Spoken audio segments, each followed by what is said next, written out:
The Oologah Mustang Network is on the air.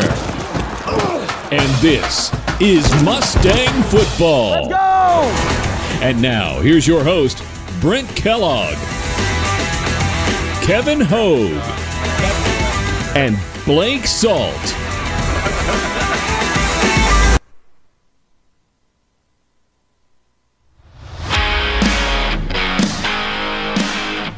In 1920, a group of professional football teams reaching from Akron, Canton, Cleveland, Dayton, just to name a few, joined together to form an alliance of sorts called the APFC, or the American Professional Football Conference. As life would evolve, they would add teams and cities. Eventually, two professional football associations would arise, until a merger between the AFL and the NFL was initiated in June of 1966. Now, there's a lot more history that goes into all of that. But in the early stages, a champion was crowned just by best record. Until tiebreaker rules became so complicated, they just decided, let's take the best from the two leagues and let them settle it on the field. So a championship series was born. At first, it was just the two divisional winners. They would play in a game titled the Super Bowl. In 1967, they expanded the championship series to 4 teams. And by the 1970 season, the merger of the AFL and NFL was complete. And they expanded the playoffs to 8 teams and added a wild card game. According to Wikipedia, in North American professional sports leagues, wild card refers to a team that qualifies for the championship playoffs without winning a specific conference or division outright. In high school football, we don't use the term wild card or play-in system. But if there was ever a game that had that wild card feel for the Mustangs, tonight is that night. The Mustangs are on the road to face longtime district opponent, the Miami Wardogs, and the journey begins tonight.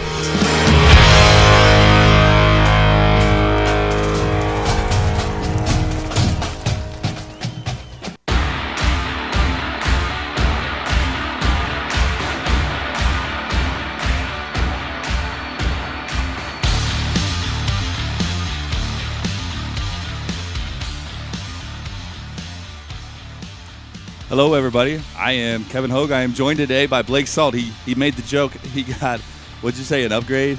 Promotion. He got promoted. Yeah. So, and why did he get promoted? Our voice of the Mustangs, Brent Salt, couldn't make it tonight. So here we are. We're in Miami, Oklahoma, home of the Wardogs, also home of the Norsemen, NEO. It's a great campus here. We're on the home side. We have some great digs. Big shout out to Chad Davis, who is the athletic director for the Miami Wardogs. Great host, always. Great host. So, Blake, the Mustangs come in with some big-time momentum. We had a great week last week, homecoming, all the pageantry that went with that, and then a big win. And here we are. We're talking about the playoffs and must-win games. Don't know if it's a must-win game, but if you aspire to be where you want to be in district standing, it is a must-win game. It is. If we want to be second in the district, we've got to win this one. If to give ourselves a better chance, not only does that give ourselves a better chance for the first round of the playoffs, if you win that one, it gives ourselves a better chance at the second round of the playoffs even. So this kind of has a big game as far as how long our season can potentially last. Absolutely. We've talked about it the last few weeks. Obviously, we got to see what Wagner has to offer, and they have a world-class defense, have some great playmakers on offense. We played them really tough, but we dropped that game. So they're kind of in that upper echelon, that tier by themselves. Everybody else is fighting for that 2, 3, 4 spot, but there's 4 teams for those 3 spots. Yeah, and, we've got us, McLean, Cushing, and Miami, and it's kind of a coin flip. Anybody in there, I think on paper, you're talking Cushing's number 2, and 3 and 4, it really is just who's going to have the better night. Obviously, we're feeling good about ourselves tonight. Hopefully we can go get a win against the Wardogs and set ourselves on the right path to get that 2 spot. Yeah, we talked about those teams fighting, and we're going to face all of those teams here in the last 3 weeks. We got the Wardogs, and next week Cushing Tiger come to town on a great senior night. Looking forward to that. And then the last game we go to McLean. So it all is in front of us. Some big time games. We've had blowouts. We've played in some games where maybe we weren't in it in the fourth quarter, and then we've played a lot of games like last week where it was 50-0 and the clock was running. So the last 3 weeks should not be like that, Blake. No, I don't think so. I don't think tonight's going to be like that. I think everybody's in for a real treat tonight. I think we're going to have some really good high school football. It feels like it tonight. It's really nice and cool. College stadium. It's a great atmosphere. Perfect weather, no wind, beautiful setting. Yeah, can't ask for anything more. So we're going to take a quick break, Mustang family, and we'll be right back with more Mustang Tailgate Show right after this.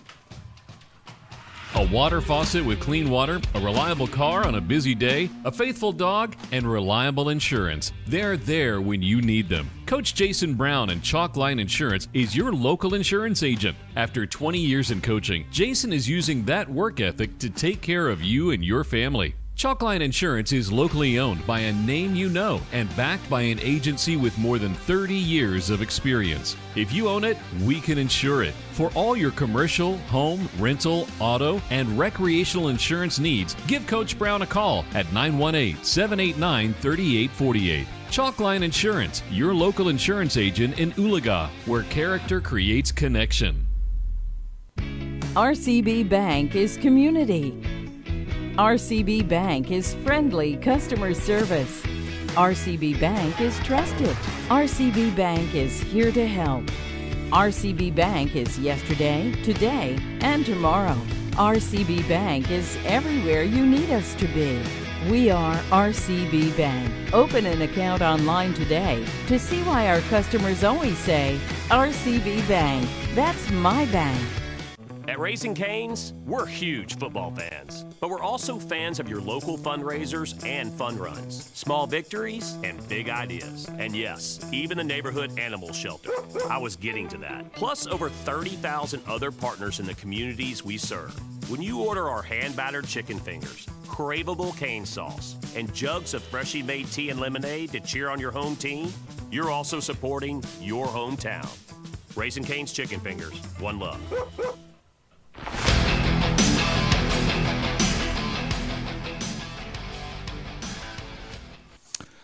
All right, Blake, we are back. The band is warming up, getting ready to play the anthem. But before that, let's talk a little bit about the offense. Let's start with the offensive line. I think they're going to be a huge key to the game. Obviously, running the football is what we're all about. It starts with right tackle, senior Jackson Gill, right guard, junior Wrangler Dix, center, big-time player this year for us, Tyler Stovall. Left guard is Cooper Robinson, and our left tackle is Big Bryce Byers. You know, you could say something special about each one of those five guys. They all play a huge part. We rely on them heavily because of our run game, and we have a great running back in Ashton. We'll get to him in a minute, but this line is what really sets everything up for them, and we have to have them have a good night tonight. Yeah, and most of those guys, at least four of those guys, play both ways. Right. And when you look at just sheer size, the Wardogs are probably the biggest line in the district. They did look big. You look just up. Big dudes. Mm-hmm. So it's going to be big-time playmaking in the trench tonight. Tight end is Gavin Salt. You know him well. He plays both sides of the ball, makes a lot of plays. Wide receivers, number 4, Braxton Davis. He has 8 catches on the year for 142 yards and 3 touchdowns. Number 2, Jackson Burchett, 19 receptions, 364 yards and 4 TDs. And in the slot, you'll see Davin Shondell. He got 6 for 95. Last week he had 3 catches for a TD. In the backfield, we talked about it. We have a deep running back room, but obviously everything starts with Ashton Wright. Yeah, and, you know, the great thing about it is we have Ashton, and now we've got, you know, Braden Stovall's really starting to come along. You know, we've got Jaden Tanner, Ty Cherry. We've even got – and they all bring something a little different. Right. They're not all the same type of running back. And so I think that's really important to kind of, you know, in different downs and distances and stuff, we could throw a different guy in there and get a different look, get a fresh set of legs. Yeah, I think that's going to be important. I think we're going to lean on that running game, so you might see all those guys tonight, at least a little bit. So now let's talk a little bit about defense. Okay, defense is kind of what we've been hanging our hat on. And the defensive line, again, is kind of where it all starts. And we're going to take a quick break. We're going to hit the national anthem. We'll be right back.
Blake, I love, like, we ate at Clanton's. I love getting in the Suburban and hanging out, but nothing gets me going. I love hearing the band play the national anthem, whether it's a college game or a high school game. Nothing beats it. No, it's super special, and that's something that I definitely have gotten to enjoy a lot more since you don't play, because none of the players are out on the field right now. You don't get to hear it. And so afterwards, now getting to watch it and hear it, it's an awesome thing. Yeah, that's a good perspective because, as you mentioned, both teams are in kind of doing their last few things, getting right. They don't get to hear that. It's something cool. So let's hit defense here. We started to talk about the defensive line. At nose tackle, number 50, Warren Pierce. He's all energy, gives everything he has, made a lot of plays, 31 tackles, 7 for a loss. At defensive ends, we start with Bryce Byers, 20 tackles, 6 for a loss. Ty Cherry, 47 tackles, 6 for a loss. They're a big part of what we do, and they get a lot of tackles for a loss, as I mentioned, but a lot of penetration that allows our linebackers to come in, and they're getting just heaps of tackles every game. They do it, and we've kind of got what you would call kind of a smaller but a quicker unit. They do a really good job of firing off football and getting in the backfield really quickly and causing a lot of just chaos. And sometimes they open up a lot of tackles. We talked about our middle linebackers and our outside linebackers. They do a really good job of doing their job and doing it well. Mm-hmm. Yeah, they really do. And about that group, so we typically run 4 linebackers. We start with junior Gavin Salt, 56 tackles, 9 for a loss, has an INT, has a kind of, I guess, punt return for a touchdown, if you call it. Kind of a weird situation there. Pick, punt, whatever it was awesome. Landon Roach has been playing that hybrid outside spot, stepped in several weeks ago, and, man, I haven't noticed a drop-off. He's done a really, really great job. He has 47 tackles, 7 for a loss. Senior Tyler Stovall, 30 tackles, 6 for a loss. And our team leader in tackles with 90 is senior Max Becker, and he's kind of like what you described. He's smaller, but, man, he plays with a lot of heart. He doesn't. If you just watch him, he plays downhill. Yes. I mean, he is always coming down to the football. He's always in the run gap and fitting in the run. And I think it's really special to watch him play because you look at him and you're like, that guy is not a middle linebacker. He plays way bigger than his physical stature. He really does. And he, as you mentioned, playing downhill, he is not afraid to hit somebody. That's a big part of his game. Does a great job. Enjoy running into him in the hallways and congratulating him every week. He always has a big smile on his face. In the defensive backfield at safety, number 7, Garrett Salt. He has 40 tackles. He's really locked down that center field, done a great job. And then we have 2 sophomore corners. So we have number 12, Maddox DeVilbus. He has 11 tackles on the season. And then you have sophomore Sam Hogue. He has 32 tackles, 2 INTs. One of those was a pick 6. I think one of those guys is going to have an opportunity or multiple opportunities to make a play on the ball. You're going to see them. They're a run-heavy offense, but then they like to try to take big shots when they throw. They're usually not throwing a 5-yard slant. They're trying to go deep fade, deep post. I think we're going to have a chance to get our hands on the ball. I think so. And last week, they kind of seemed to single up Sam a lot of the game, and he ended up getting a pick. I think if that happens again, he's grown a lot as a corner. We talked about he didn't really play that position at all until just this spring and summer, and he's really grown. And I think as we round out the defense, I will say that I feel like they're getting hot at the right time of the season. Like, they've gotten better week in and week out. If that's one unit of our team, the defense is getting better. They're gelling right now. They have a lot of confidence. They have a lot of energy. They play with a lot of passion, and it's really fun to watch. Yeah, I think if you look at somewhat misleading, I mean, we talked a little bit about it last week, that the 3 teams that we played in non-conference, and especially the 2 teams that are 5A, have a chance to go. I mean, Collinsville has a loss, but they each have a chance to run the table till they play each other again. Each could be 9-1, 8-2, very good, ranked high. If you take those games out and you look at just common opponents and you look at 4A3, we're only giving up like 13 points a game. That's really good of your defense in a 48-minute game. So that's a big part. And I wanted to circle back. We're in Game 8. Can't believe we're in Game 8. And you talked about, Sam playing a new position. You got Brad at quarterback, Brad Hoisington. He has 73 rushes for 381 yards. That's a 5.2 average, 4 TDs. Passing, he's 53 for 100, 852 yards, 13 TDs, and 7 INTs.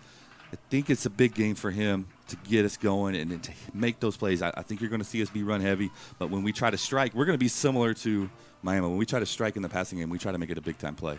Yeah, I think we're going to really try to run the ball, but I think it's going to be a good opportunity for Brad to be kind of, a multi-threat. He's going to get a lot of chance to run the football and have the option to throw the football, and I think he's going to have the option to maybe hit a Burchett on a deep ball and connect and kind of open up the defense to, again, start our run game again and let Ashton and those guys have a lot more space inside the box. I think that's a big point. And you mentioned Max playing downhill. Part of the reason he's able to play downhill is the secondary's played so well, and that's what you're referring to. If we can hit some plays, those linebackers can't immediately step forward to the run game. They got to kind of honor the pass game. The safety has to do the same thing. And even if that just gives you 1 or 2 extra yards of play, that could be the difference in the game. Well, and we've seen what happens when you give Ashton Wright just a little bit of room to, wiggle.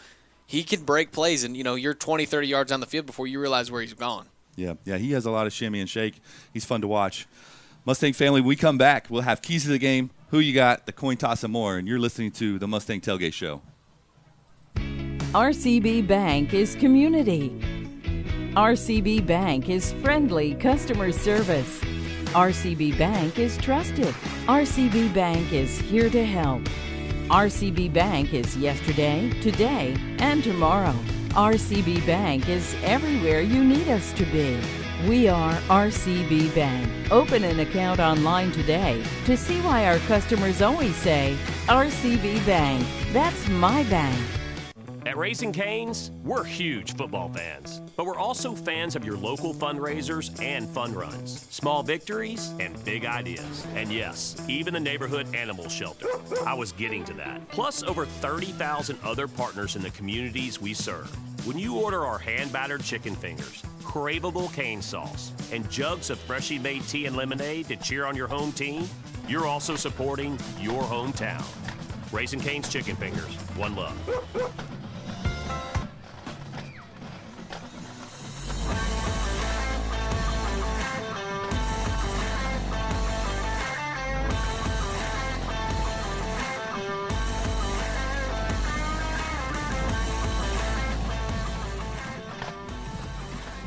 All right, Mustang family here with Coach Wagner. Coach Wagner, big-time victory over the Skytroop Bulldogs last week. Ran the ball really well. I think sometimes the game was over by like 9:15. We do the running clock. That can affect some of your stats sometimes. But the scoreboard was obviously great. We ran the ball really well. I used the word smothering on defense. Just kind of wrap up that game for us because we played really well. Yeah, I thought we played well in all 3 phases. I thought Sam kicked the ball really well, and our kickoff coverage was the best it's been all year. Yeah, it was great. And we always say that that's the first drive of the series is kickoff to stay healthy. And I think the kids with a long year, I think they like that it's up one day. They're like, yeah, one less day of practice, let's go play. And I'm not so sure coaches aren't the same way. We've seen about everything you can see by now, so I think everybody's just excited to kick it off. Yeah, for sure. Always enjoy making the trip there. We see them in 7v7 in the summer, right? Like summer passing league at Claremore. So what kind of problems do they present in terms of an offense or defense? Well, they're really big up front, first of all, on the offensive line. They're probably the biggest offensive line in the district. And they're physical. They have several running backs, and they have good size. They run well. The quarterback runs the ball well, and I think he throws the ball just fine. Yeah. And so it's kind of like they want to load the box, get you in big sets, and then test your corners and throw fades and posts out of formations that look like runs. So We're going to have to keep the pass in front and not let them get 3-4 yards of whack, which is kind of what they like to do. All right, Coach. Well, good luck tonight, all right? All right, thanks. All right, we'll be right back with more Mustang Tailgate Show right after this.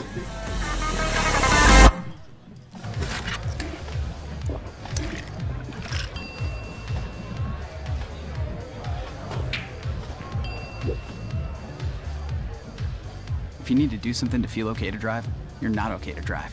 Don't drive buzzed.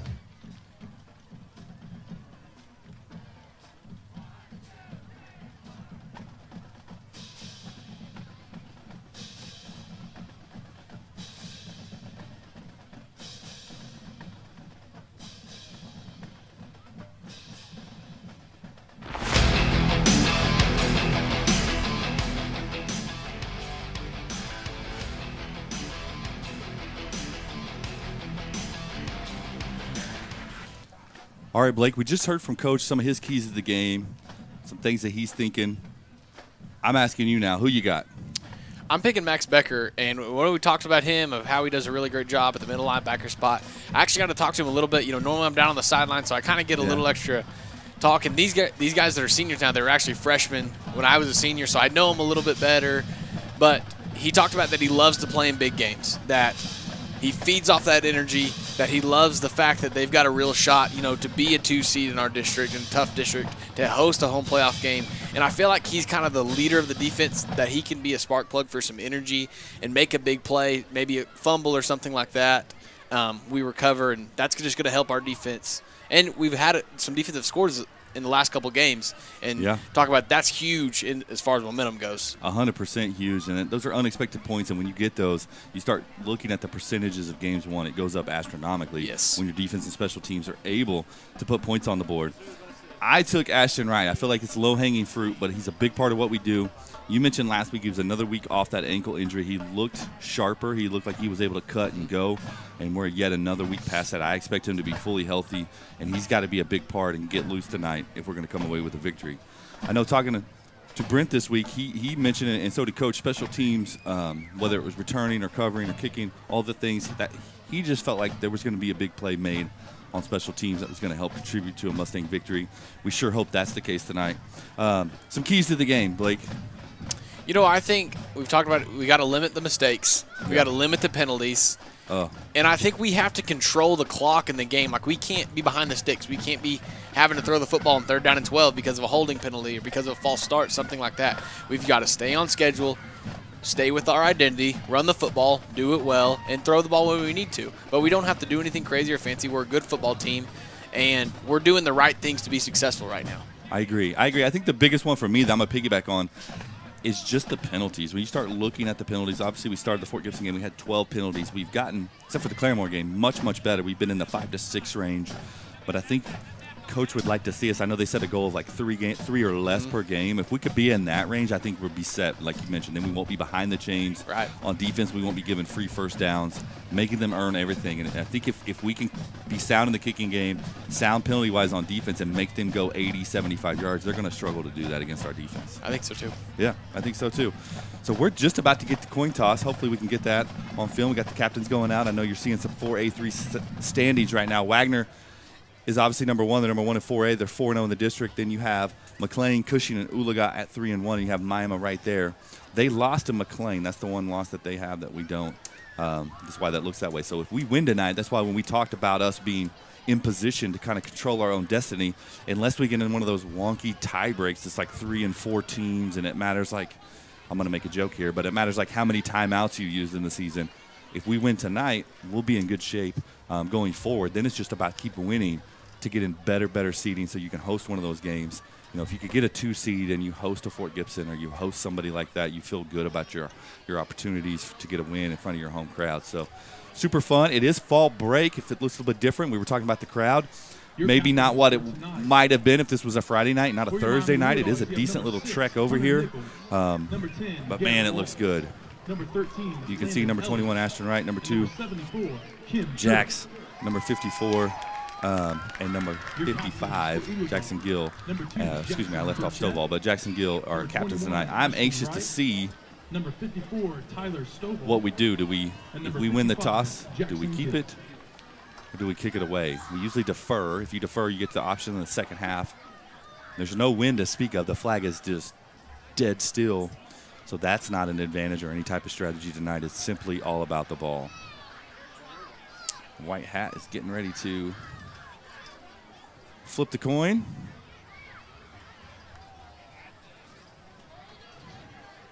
Looks like he has an honorary captain with him. That's cool.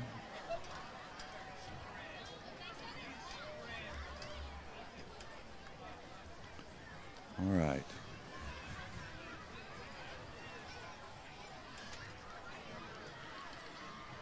It's like Miami won the toss and elected to receive. So the Mustangs are going to be kicking off going left to right. Blake, that's interesting. They won the toss and wanted the ball, it looks like, if I saw that correctly. To me, that always, and you don't know what their coach is saying, but that was always kind of we're going to go make a statement in the first drive. We're going to go punch it in. We're going to get the football, and we're going to go punch the football in and on our first drive. Obviously, on the flip side of that, we're going to look for a 3-and-out. We're going to look, for them to get the ball, to just cover the kick well, nothing crazy happen, and for us to get a 3-and-out, punt it away, get the offense. It is crazy, and you alluded to it, but I think so much momentum can be had on that first drive. Like, they're taking a gamble that they can go score. Yep. But the defense has probably been, or it hasn't probably been, it's been our best unit. If we can force a 3-and-out, get good field position, then we have momentum. So you don't want to put too much on the opening drive, but it is a big, big part. I like it. I like that the defense is going to be on the field. They also have a dangerous return man, too, so that might have something to do with it. Number 6, Hunter Nichols, he's their senior running back, and he plays linebacker, too. He's a bigger guy, but he can fly. He has a couple kickoff returns this year for touchdowns. As the Mustangs take the field, you can hear the crowd. Something a little bit different, if you're wondering why the crowd isn't as loud tonight, Blake, we're on the home side. So it's a college stadium. That little fun fact, that used to be the home side over there. It's the press box up there is literally like condemned. They won't let you in it. So we're in the beautiful home press box, but the field mic is over here with us. So you're going to get the opposite perspective of the field mic tonight. So when you expect cheering, you probably won't get it but when you would expect not to hear cheering, you might hear cheering, and that's why. Yeah, and a shout out just to NEO in Miami. I mean, this is an awesome place as far as from a live stream guy or a guy up in the booth. It's awesome hospitality up here. They had a great hospitality room with lots of food and drinks and everything. It's air conditioned in here. You couldn't ask for much more, really. I always used to say, well, I've told every AD that we've had since we started streaming, like this ought to be mandatory game 1 at Miami because it's the nicest we go to. They have air conditioning. Obviously, we have air at home now, but you start at Fort Gibson like we did last year, or you start at Collinsville in those boxes, and it's literally pushing 130, 40 degrees. It's rough. It gets hot. And the equipment gets hot and stuff starts not working. And I start not working when I'm that hot. So, all right, yeah, as I mentioned, you're going to hear the Wardogs take the field.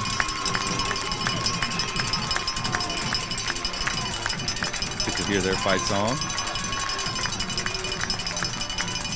All right, Blake, we got just under 2 minutes here before we kick off. Final thoughts here. Obviously, the game, we look up because we get to have fun. We just talk about the game. We'll look up, and the game will be over pretty quick.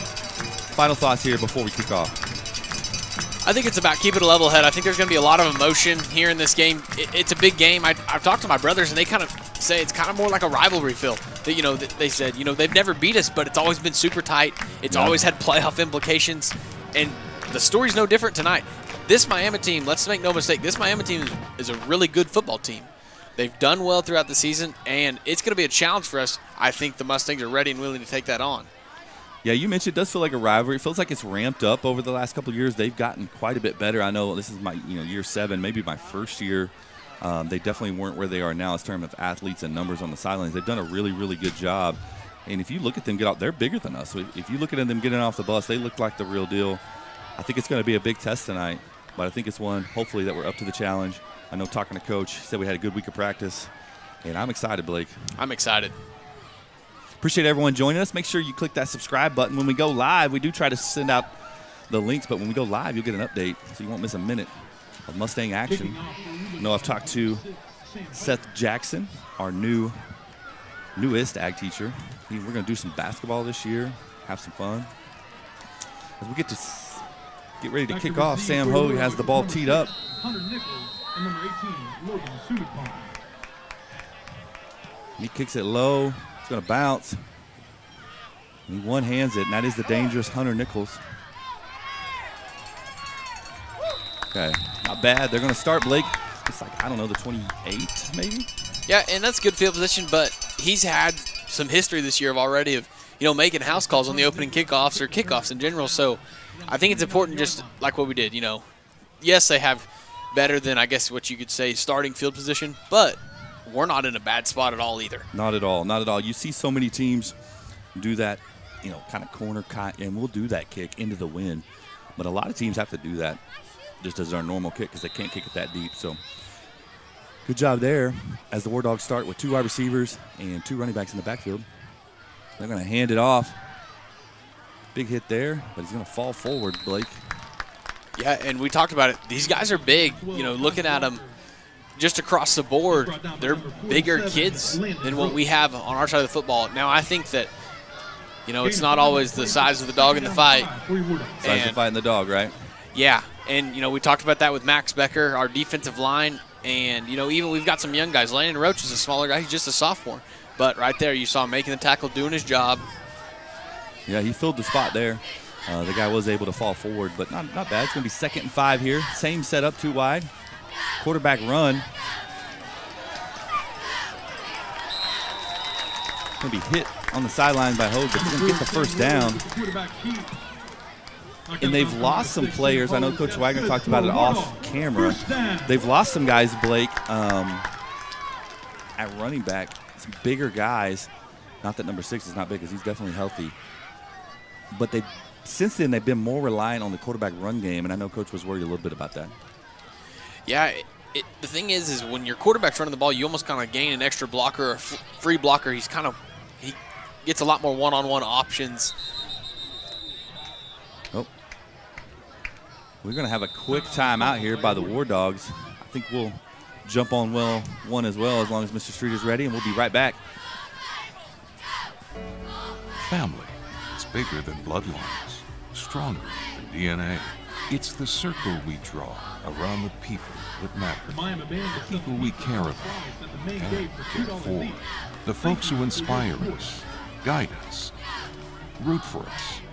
Family means finding common ground, rolling up our sleeves, and making our way side by side. Armstrong Bank. Strength runs in our family.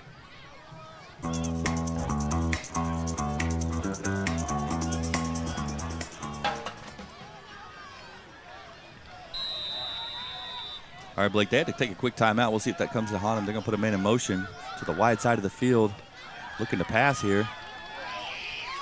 Going to go deep. He's brought down. He's down. We have a man down. Max Becker. That's number 40. We don't like that. He hit him low. Hopefully he's okay. He's going to get up. That play there, Blake, was the result. He had a lot of time. We had some great coverage down the field where he was looking to go, but he was able to scan and I think go to his 4th receiver, Blake, and hit him for a nice 9-yard gain. And even when your defensive backs are doing their job, when you start approaching that 3, 4, 5 second mark, that your quarterback's getting to stand back there and pat the football and scan the field, it just getting exponentially harder on those defensive backs. So they're just chasing. Yeah. And you kind of get into the backyard football where now it's not really a route. You're just kind of running around. And Max walking off on his own, so hopefully he's okay. He'll get checked out by our trainer. Going to be 2nd and 1 for the Wardogs, basically right at midfield. They've got 1 first down on this opening drive of the game, working on their 2nd. Yep. Saw Brother Gavin point. Going to be a false start on the Wardogs. That's a big penalty. Instead of being 2nd and 1.5, now it's going to be 2nd and 6.5. And that's going to help us, hopefully. If we can stop them here, force a punt, and still kind of grab a piece of that momentum.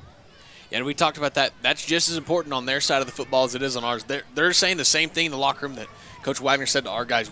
They've got to limit the penalties because we talked about that's a whole different play now you're having to call on 2nd and 6 rather than 2nd and 1. Yeah, you can do anything you want on 2nd and 1. They're going to hand it off. Nice. Hit there first by Stovall. He's been a big part of what the Mustangs have done on both sides of the ball. And he's really stepped up this year. And I think he lost even maybe a step there.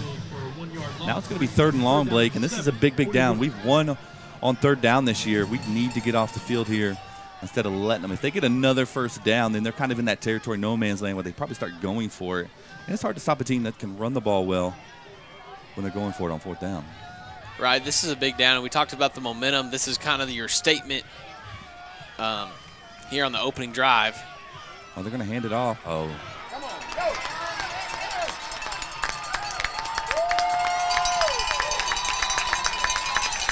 Not sure. There's multiple flags flying in. What that was? Did you see what that was, Blake? I don't know. It kind of looks in the realms of maybe someone brought out with a face mask, or yeah, which is really unfortunate because not only is that a big gain, that's going to tack on even more at the end of it. Yeah, that's a luxury. That young man is good. Number 6, Hunter Nichols, and obviously we talked about the size of their line, but to be able to run on 3rd and 7 and not only run but pick up easily. See what the white hat has to say. Personal foul, face mask. Yep. Penalty is personal foul. That's going to be the 15-yard variety. So instead of having the ball about the 30, they're going to have it about the 15, Blake, and they're in red zone really quick. We talked about penalties, and that's a 15-yarder there that we just can't afford. No, and 15 yards is a huge chunk of the field, and especially when you're talking about in a game that potentially could be as tight as this one should be. 15 yards here and there makes a big difference at the end of the night.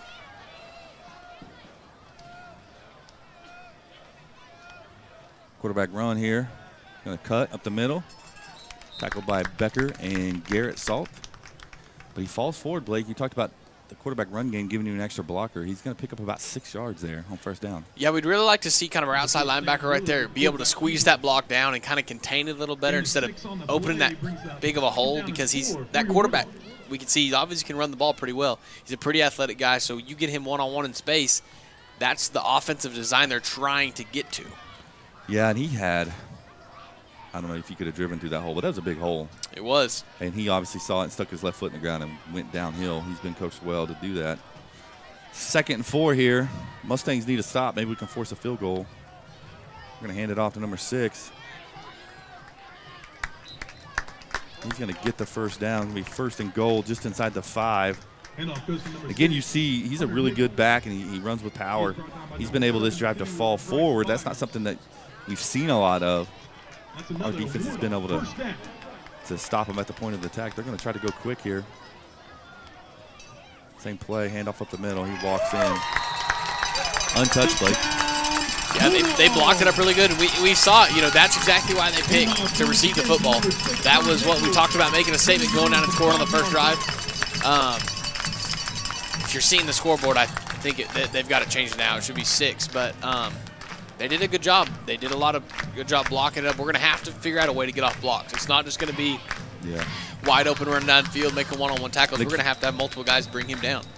The key there was 3rd down and 7. They ran a counter, and it was wide open on the backside, and he was able to go kind of a low kick, but I think it went through. Yeah, they looked at each other. It'll be 7-0, 8:15 remaining in the game. They didn't do anything special, Blake. So sometimes that's good, sometimes that's bad, because you ought to be able to coach that up. But then is it just a matter of they're doing a better job than we are? I don't know. Time will tell. And I think a little bit is, you know, they're good at what they do. You know, there's a reason why they run the ball 77% of the time or whatever. I know it's 75 plus. There's a reason for that. And you see, obviously, number 6 does a really good job running the ball. He's a bigger guy, has a lot of speed behind him too. The offensive line's a big line, and they do a good job of just getting a hat on a hat and blocking who they're supposed to. So we're going to have to find a way to kind of put a little wrinkle in our defense or something to figure out, get someone in the backfield to get off a block, somebody to make a big play and kind of get some momentum rolling for us. Yeah, besides the one play on 3rd down, nothing big. They were just getting 4, 5, 6 yards.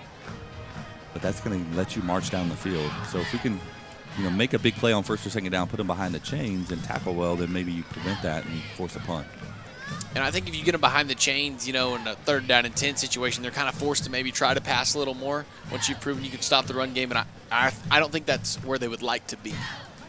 No, they only dropped back to pass, once that whole drive. So, all right, he's back to kick it off. And kick it to the right. Looks like Hogue is going to end up with it. Missed a block there. We had it blocked up initially pretty well, and the deepest guy just shook his block. Unfortunately, I thought we were going to have a bigger return than that. We got to hold our blocks a little bit longer. Hopefully get a big return, but we'll have it at the 23 as the Mustang offense marches out. All whites tonight, looking sharp with the gold helmet. We're going to be in 3 wide, which we do a lot.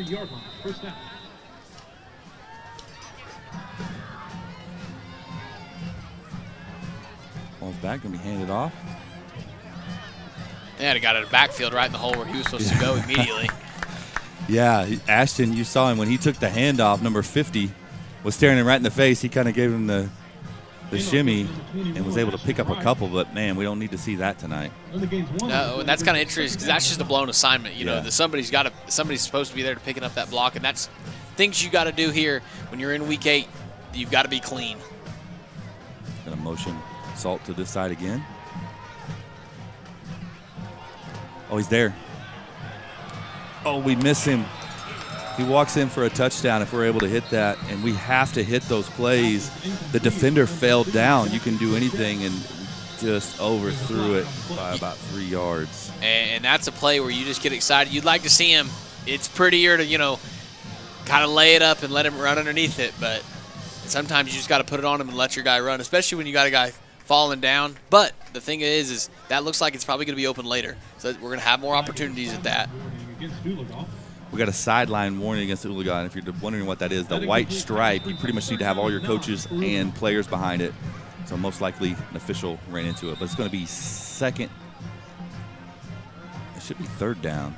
Yeah, they motioned for second down, but it's third down and a long 8. Like, we can't go 3 and out, especially when you have a chance. You could be hearing the band play right now, even though they're kind of straggling in. You could be hearing the fight song right now. Going to roll out to the right. Just a ball off target, a little high and behind him. And we're going to have tough to throw, punt, Blake. Yeah, and that's a tough throw, a tough spot. You know, you see us, you take the second down shot, and I think that's a good decision. The only problem is you take a shot at second down and 8, you leave yourself in like what we saw, third down and 8. And at that point, you kind of don't have a choice but to throw the football. And like we said, we're very similar in the fact of we want to run the ball. They want to run the ball. Neither one of us really want to have to pass it on third down.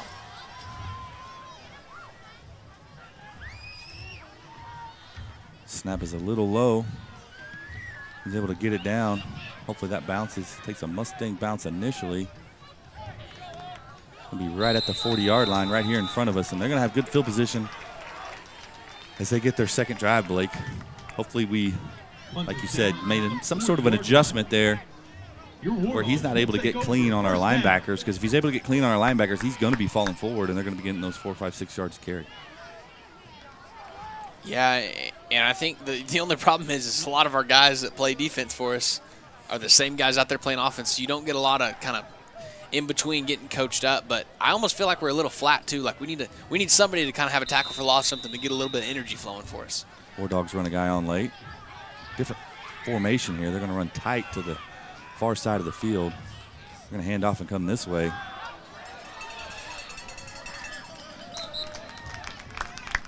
Another kind of, nothing crazy, but another 5, 6 yard gain there. That's a nice play design where they don't really have anybody on our near side here, but then they bring motion and they have a couple blockers in front of them. And they just outnumbered us. 6-yard gain on the play brings up second down and 4 for your Wardogs. Second down and 4 for the Wardogs. Same formation here.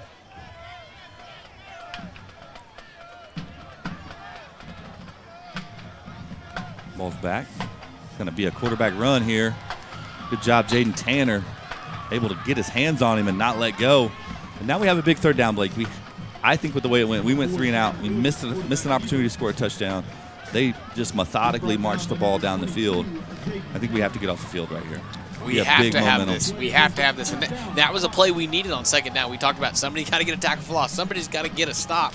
We can't let them get to the line of scrimmage and, everything be blocked up and we're not getting off any blocks. That was a great play by Jaden Tanner. And it's interesting. The first drive they came out in exclusively 2 wides, 2 running backs. This drive they're coming out this little tight bunch formation, nobody to the near side.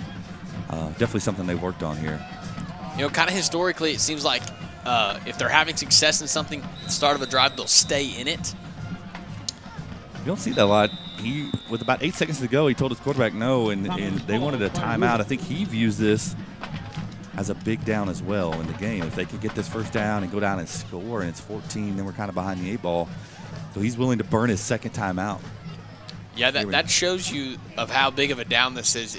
And we talked about we've just played a little over half of a quarter, and you're already talking about how big of a down it is. This game is a huge game. It's monumental as far as how our playoff, what's going to happen here in week 9, week 10, and potentially if we can play in it, week 11. Yeah, week 11 is definitely not just on our minds, but on the Miami Wardog minds as well. All right, the whistle's going to blow, signal ball back in play. They're going to change their formation back to what they had in the first drive where they went 2 wide. So he saw something he liked better out of this formation on 3rd and long, and I'd be shocked if they pass it. I bet they keep it on the ground. It's like we're going to try to bring some pressure maybe. He looks around. Still plenty of time on the play clock. It's going to be handoff, City. Oh, he's wide.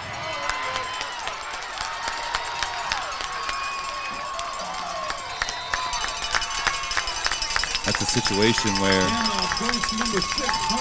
he's able to get 10, 15 yards clean, and you're having your corner has to shuck a block to make a tackle, or he's in the end zone. Like, yeah, and that's a touchdown-saving tackle, and that's the same thing. He was untouched before Hogue put any type of hands on him.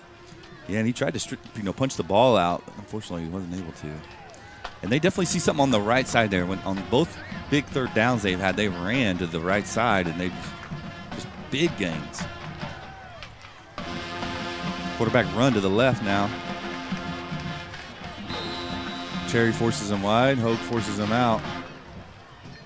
You see him, they kind of line up and like double running back to whichever side the quarterback's going to run. They've been running a lot to the boundary here with the quarterback. They'll put those two running backs on this side. It's really a twist on old school football.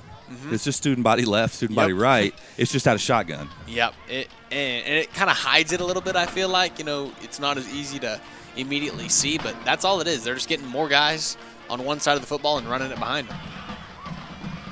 Again, 2 wide, 2 in the backfield. Nice job there, forcing him out of bounds for no gain. They're going to run it by number 6. And again, too many guys hitting and bouncing off. And he's going to be a yard shy of a first down. He's brought down by number 7. He's definitely not a guy we're going to be able to hit and knock over.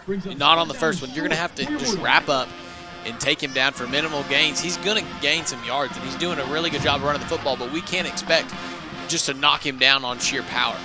Yeah, and I think that's what you're seeing. Some guys just trying to run into him really hard and lay a big hit instead of just getting to the ground. Sometimes you just got to eat it. You're going to take the brunt of it, but you get him to the ground.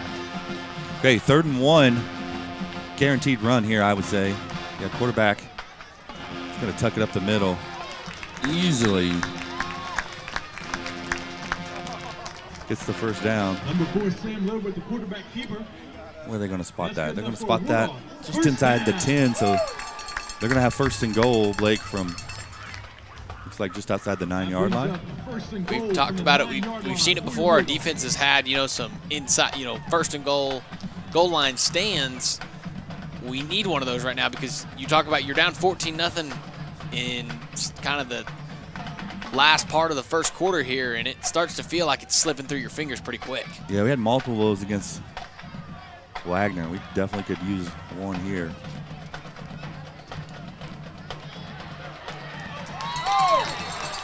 He walks in.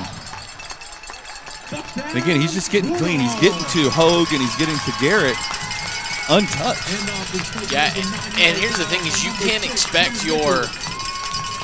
can't count on your safeties and corners making tackles and being able to sustain drives. All that's going to do is allow, you're talking 8 or 9 yards down the field before anybody's touching it.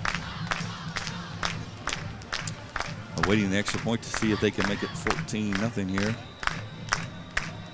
Ball's back. Much better kick this time, and that is up and good. With 3:08 here in the first quarter, Blake, it is Miami 14, Oologah 0. They've had the ball twice. They've scored both times. We've got them to multiple 3rd downs, and they've just made more plays than we have at this point in the game. Yeah, and we had, let's not forget, we went 3 and out, but on 2nd down, we should have had about a 75-yard touchdown. Yes, that's true. We just missed them. So, that's true. Like and I think the game might be it'll feel different right now if we've got a 7 instead of a 0 on the board. Oh, 100%. 100%. Feels different for them, too. So we'll see if we can't rectify that here in short order. Big shout out to the team. We got Jason Streeter running the show, pushing all the buttons. We got Asher Streeter running one of the cameras, camera right. We got Nate Osborne running camera left, doing a great job. Appreciate those guys. It is a chore to get this up and going. I think I learn a little bit more every week of where to plug some stuff in. There's definitely a lot that goes into it. And I felt like we had it pretty blocked up. We allowed one guy to shake his block. I feel like we could get a big return. We can just hold our blocks an extra half second. You're right. For just a second, it looked really, really good for our return. Hopefully we can kind of get some better field position than back around our 20. Maybe we can get up here to the 40, 45-yard line, somewhere in there to start our drive. kick it. It's going to be some confusion there, and that's not the worst thing that can happen. It's going to go in the end zone, but looks miscommunication there. It was kind of in the middle. Kick goes out of the end But zone. no harm, no foul. Going to get the ball. Interested to see. Obviously, Ashton's a big part of what we do. I think we got to stay on the ground. We can't get ahead of ourselves here. Yeah, I don't think you got to start chasing it right now. And I think if we do start chasing it, we put ourselves susceptible to getting behind quicker.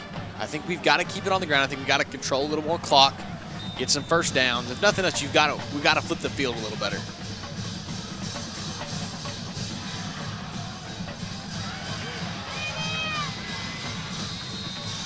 That's more like it. The offensive line there, that was the first play.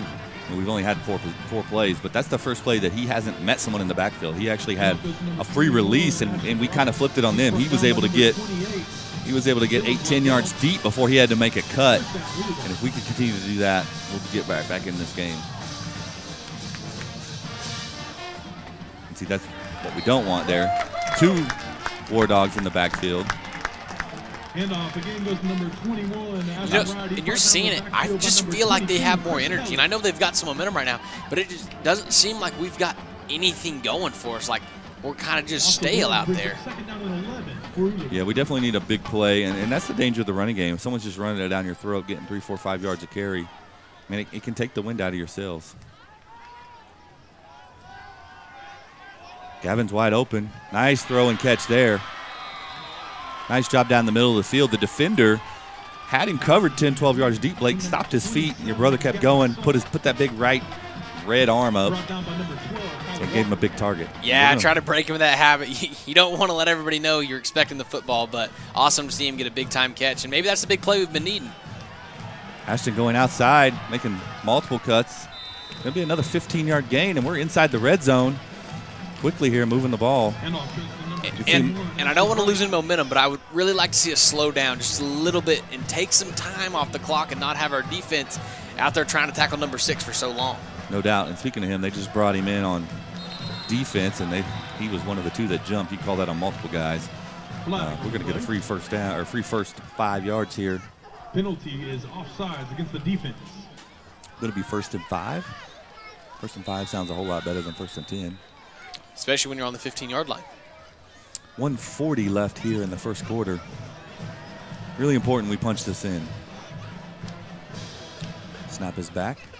Hand it off to Ashton. And again, one of those blue jerseys in the backfield.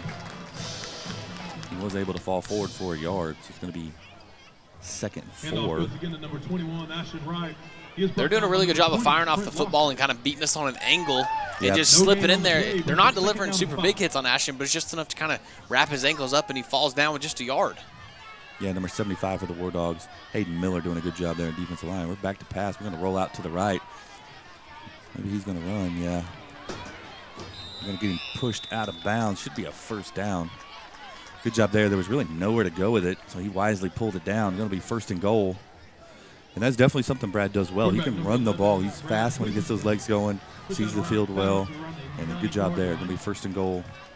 Looks like from the 9-yard line. We're going to stay 3 wide with a slot. Ashton and Hoisington in the backfield.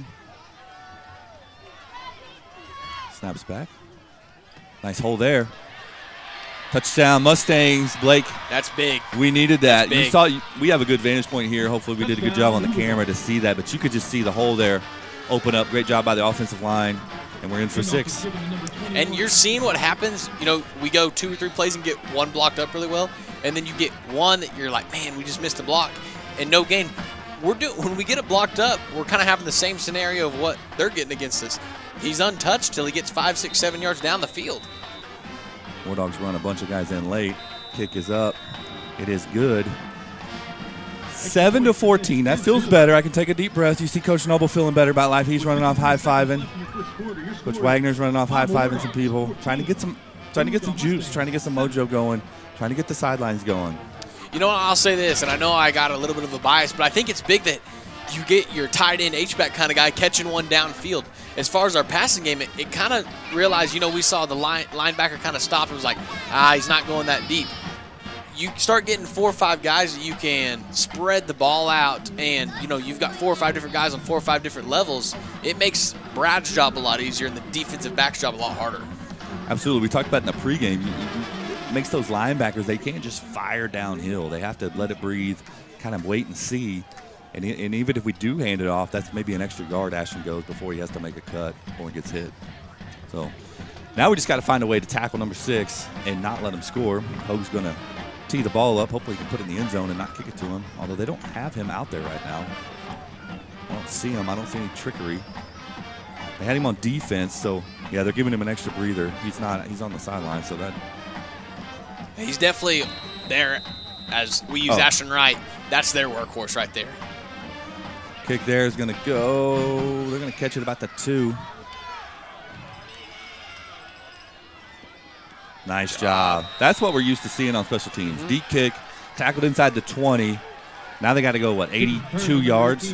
Great job. Ty Cherry did a great job there, kind of setting the edge. He was getting blocked, but he's kind of fought it off and just stayed there, held position before peeling off and making the tackle. And I'm excited now for our defense. I don't want to say anything too soon, but it kind of feels like, we go down and punch it and score. We have a couple big plays, get a good kickoff and good coverage. And it's kind of like, okay, we're getting our feel for it. We kind of started a little slow, but we're back in the game now. We're feeling ourselves a little bit. We got a little more energy. All right, number 4, their quarterback, Sam Lillard. They do it a little bit different. He comes to the sideline like every play to get the call. It's a lot of extra running. It is a lot of extra running. They're going to go back to where they were the first possession. 2 wide, 2 in the backfield. Another timeout for the Wardogs. That is their last timeout. I think the play clock was actually about to expire, Blake. They have no more timeouts left in the first half. I mean, I know we say it all the time, can't take them with you. But I don't know the last game I've seen a team take all their timeouts in the first quarter. I don't know either, and I'm sure they're all, words of wisdom, but you could see the offensive coordinator right there kind of frustrated with the quarterback, kind of like there was some confusion of maybe they're not lined up right or it's not the look we want. But you're right, burning all through your timeouts, it's maybe not quite as impactful in the first half, but you're talking in the second half, you burn your timeouts really early. In a game like this, it could end up coming back and biting you. Yeah, it can cost you points. It can cost you some defensive situations where you're misaligned or you got a guy out of place or you're missing a guy. But here we are again. They're going to have 2 in the backfield, 2 wide.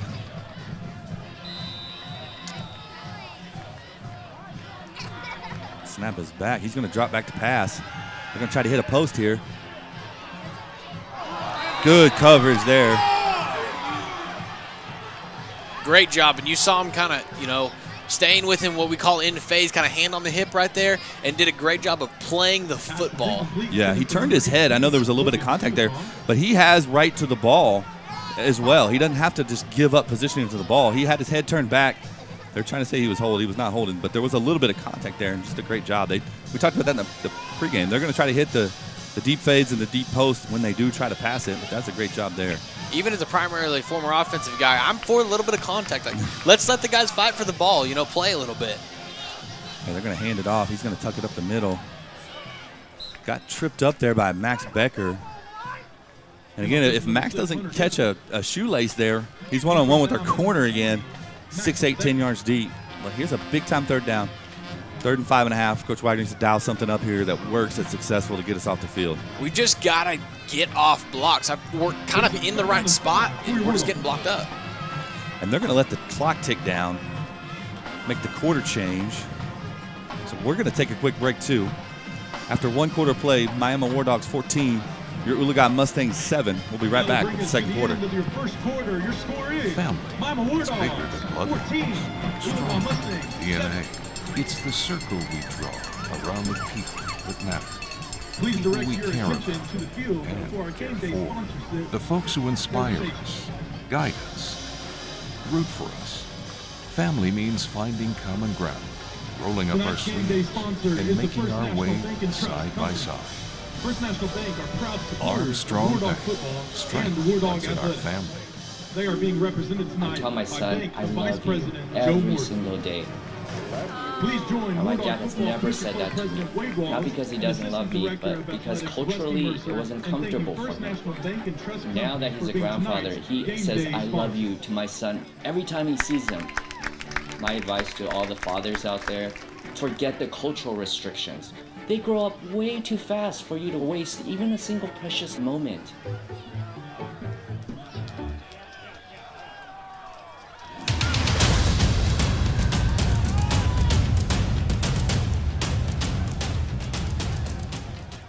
Like that intro, Safari Hunter, and that's what we need to be doing right now. We need to hunt the football. We need to get off the field here. Big time third down. You hear the band, they know it too. They're playing Mortal Kombat. Ball's back. They're going to pitch it. Ball's going to go out of bounds, and we had that blocked up. And he's able to make a cut. We had him. We had the numbers. Pitch goes to number 6, Hunter Nichols. That's going to be a first down. Yeah, and I don't know if it's somebody you miss assignment, but it looked like they were kind of trying to run an option play, kind of a pitch or quarterback run play, and it almost seemed like we had our outside linebacker in a position where he was kind of 1-on-2. He kind of was stuck in between, and you put him in a hard spot. But you're right, we had him in a chance where we could tackle him, and he just able to fall forward for extra yards. All right, 1st and 10. Wardogs going to be a handoff up the middle, number 6. Great job there. Stovall just about met the handoff. We need more of that. And maybe that's something. Maybe they are bigger across the front of the line, but maybe we're quicker.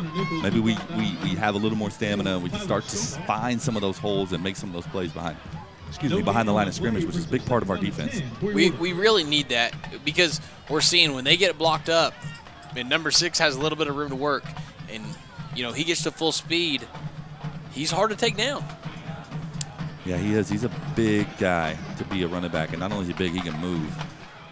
They don't list their height and weight on their depth charts, but he's a big, healthy senior running back for them. Oh, quarterback went the wrong way. Just got to make a play. Job by Roach. Yep, nice job there. Fighting off the block. You saw him go to kind of fake handoff, and he turned the wrong way, and that play looked discombobulated at best from the start. No gain on the play, brings up 3rd down and 10. I'm not going to say it, but it's 3rd and 10. You can hear the Mustangs on the far side of the field urging the defense on. It'd be nice to get off the field here with 10:38 remaining in the second quarter. You've moved the ball. You've had opportunities to score. Even the first drive when you went 3 and out on 2nd down, when you missed a 70-yard touchdown, he would have walked in. You feel confident. You just got to find a way to get off the field and have some success on defense. They're going to do something a little bit different. They're going to go 4 wide. I feel like they're doing that to try to spread us out, and I think they're going to run it up the middle. Yep. Nice job, Bryce Byers. Great job getting off the blocks. Oh, no, don't be on us. Jaden Tanner's clapping like he thinks it's on them. Don't be on us. We can't afford that. Flag on the play. It's one of those dead ball penalties that can't be. If it's on the Mustangs, this is a killer. We don't think it is. We're running the punt returner out. But man, I don't trust it till I see it.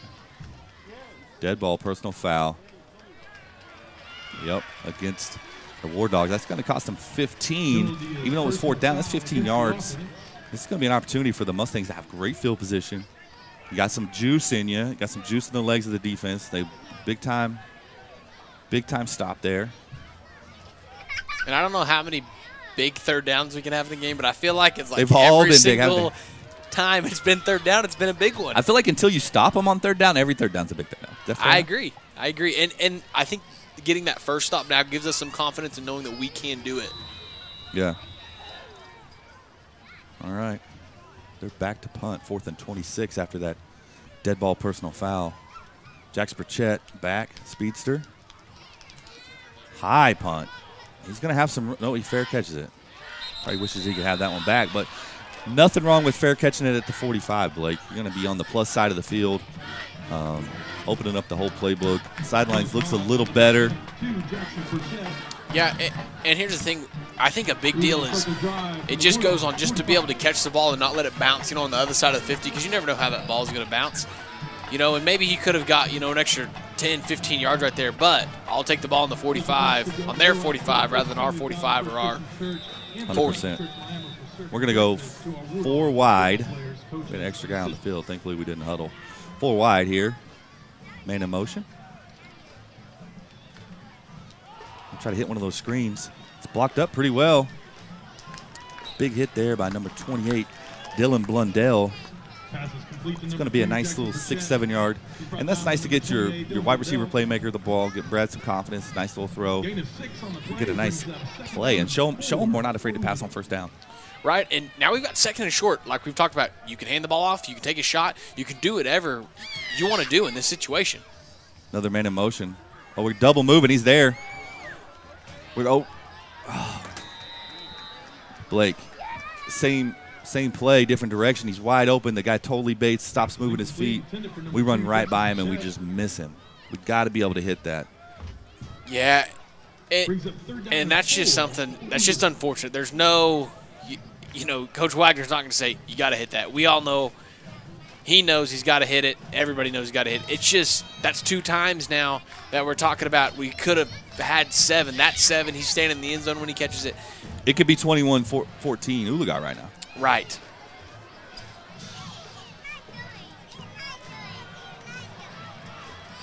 Some nice cuts by Ashton. Going to be easy first down for the Mustangs. That was well blocked. Good job by Ryan Tunison, who just came in the game, blocking out here at wide receiver. Some scores of note already. Wagner 8, McLean 0. Poto 14, Salasal 0. That's probably a battle. Poto's probably going to be number 1. Salasal in that 3-4 range. Could be a game if we get there. We get to week 11, we could potentially match up with. Ada 21, Fort Gibson 0. Ada's undefeated. Everyone says they have an outstanding defense, but putting some points on the board tonight. Brad's going to look over at the coaches, get the play.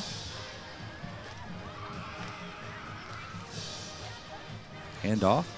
He's going to be able to go out wide here. Defender went low. It's number 28, Dylan Blundell again, making the tackle. And it's the same on both sides. If their corners and safeties, Blake, are making the tackles, we're going to be churning out first downs, and that's going to be a recipe for success for us. Yeah, and we're doing a good job. We've got a lot more energy and a lot more momentum going for us. We just need to make sure we punch this in. We need to not get ahead of ourselves. A bit of hesitation. The defense did a good job, spreading that out. I initially wanted to go wide, then kind of stuck it in and lost some momentum. I think his best bet would have been to go wide, and they're going to get a sub in for him. They're going to bring in Stovall here on 3rd and 5. Ball's on the 20, 3rd and 5. 8 minutes exactly left here in the second quarter.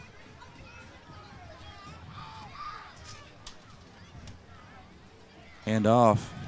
Not going to get it. Not even going to pick up a yard. Fourth down in at least 5.5.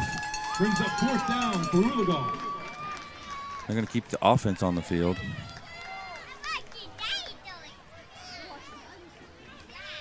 I think. Still plenty of time on the play clock. 20 seconds. 3 wide receivers to the near side. It's a big down.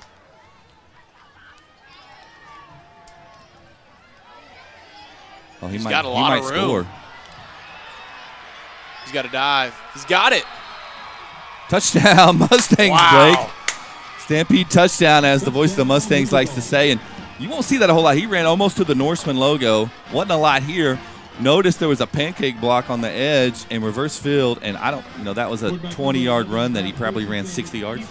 Yeah, and what's crazy is normally you roll out to your left. If you turn around and go back to your right, you're getting right in the teeth. Right? It's not a pretty thing. And for whatever reason, we had it blocked up extremely well. They didn't have any guy coming off the edge. Put 6 more on the board. Holding kick is up. Big time kick. 14 all, Blake. Life feels a whole lot better than it did just a short while ago.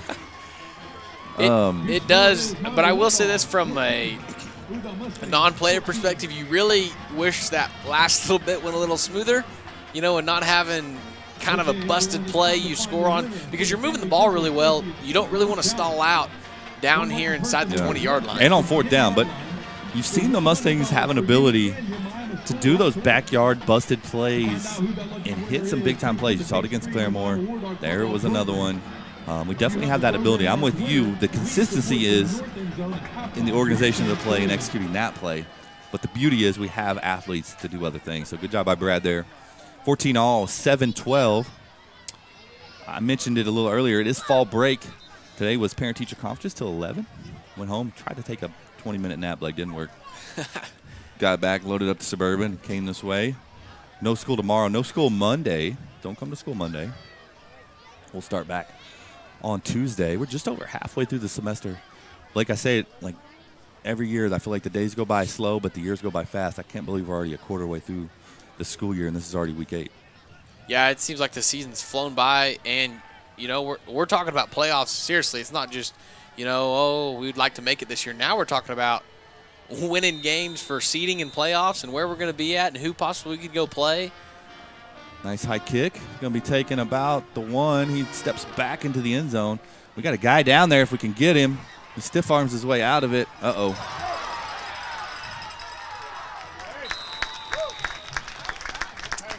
We're going to get the ball about the 35. That's not a chance there. We kicked it to the 1. Had a chance to tackle him about the 15. Unfortunately, didn't get it done. They're going to have great field position here on their 3rd drive of the game. And that was 4th drive of the game, excuse me. That was a good job by Kyler Walker. He did a good job of, you know, stiff arming one man, and then he hit the hole really well. They had it blocked up for him, and that's just something, you know, we kind of made the play the last time we kicked it, made a good job just making a tackle. They got the ball in the 18. Now they're getting the ball out closer to the 40-yard line, and that's huge. That's a couple first downs that we're talking about. Absolutely, and you saw the success we had when we pinned them deep and made them go the distance. That's the one drive we've held them. Okay, another new formation. They're going to go trips left, empty right. I suspect they're going to run some sort of counter this way. No. Oh, they're going to pitch back. Oh, he's got multiple guys open. Hopefully that's duck enough. Oh, he almost dropped it. We busted that. That guy ran right behind us, and it just nobody even went with it. No, they had multiple guys wide open. Thankfully, he underthrew that. Or we're hearing the fight song. Yeah. Their fight song. Their fight song. Gain is good enough for a Wardogs. First down. Nice little flea flicker there that they ran.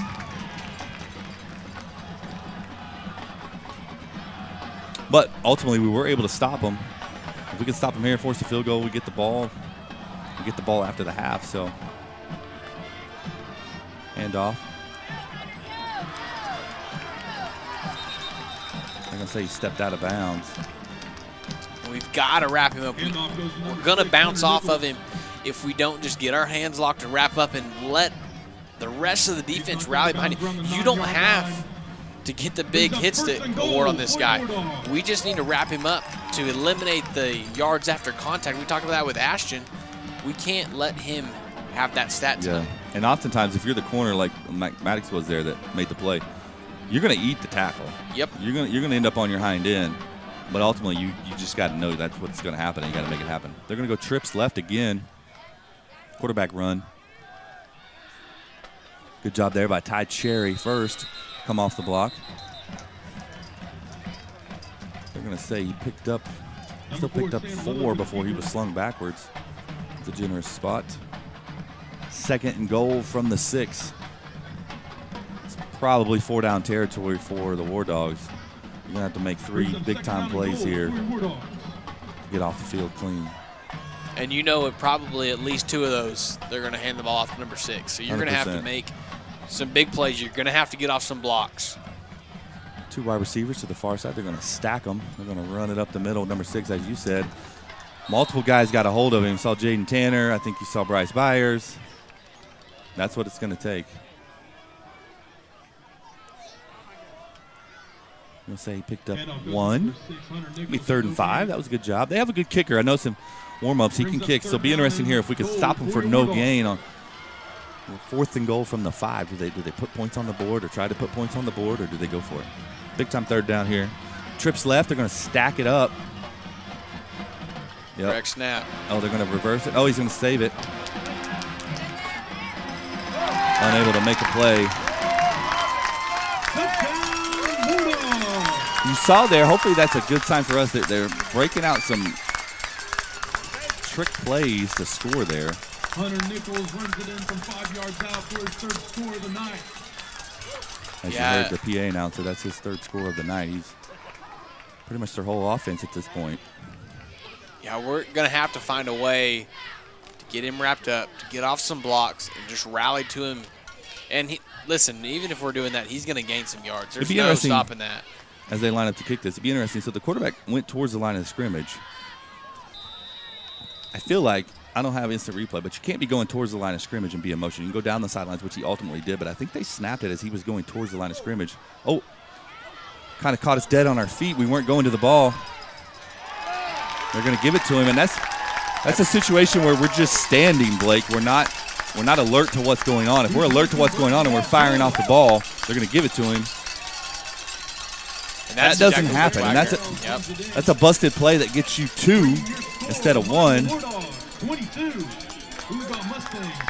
That's important to note. That's still a 2-point conversion, even though it wasn't designed that way.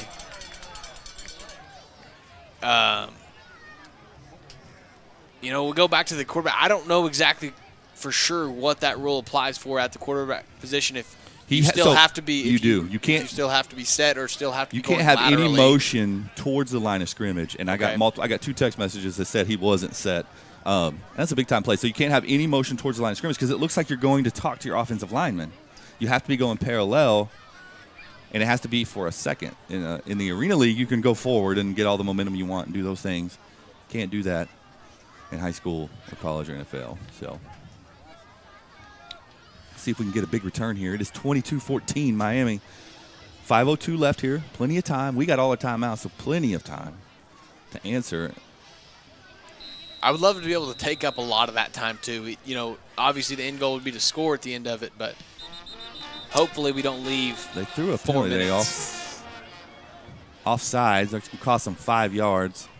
Flag is offside. He was already not able to kick it in the end zone, so it's definitely going to be a return situation for the Mustangs.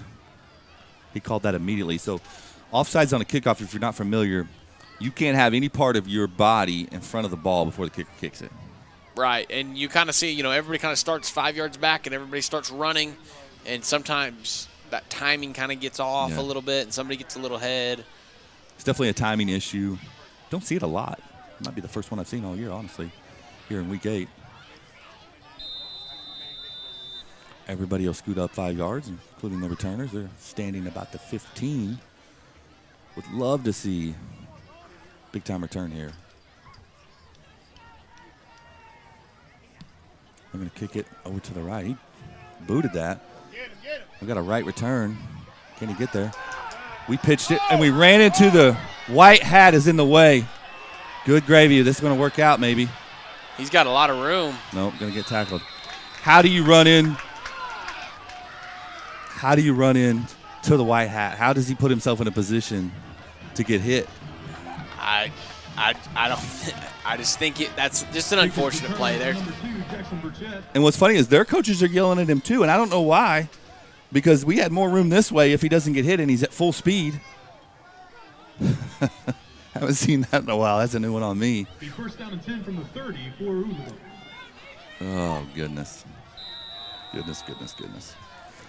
All right, Blake, 4:48, first and 10 from the 30. Going to be a handoff. Plenty of room this way. Nice cut. Man, if we can just get that one last block, too, we're off to the races, I think. It's going to be a gain of 6. Brings up second down and 3 for Oologah. Well, they're saying second and 3.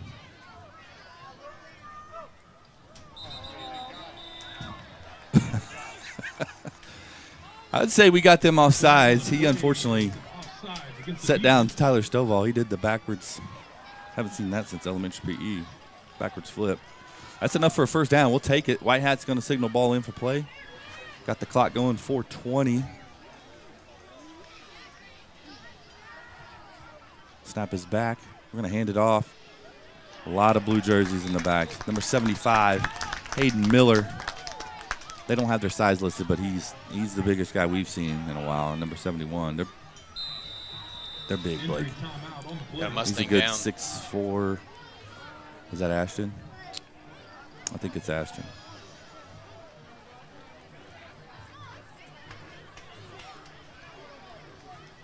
Yeah, it looks like we're going to have a little bit of a break here. We'll take a quick break during this injury timeout. We'll be right back with more I'm Mustang Jenny Garth, football after and as this. a mother of 3, I know kids worry about a lot of things. Getting enough food to eat shouldn't be one of them. But here in America, that is a real worry for 1 in 5 children. This is unacceptable, and something Feeding America is working to solve. Through a nationwide network of food banks, Feeding America serves virtually every community in the United States, including yours. See how you can help your community. Visit feedingamerica.org. Together, we can solve hunger. Together, we're Feeding America.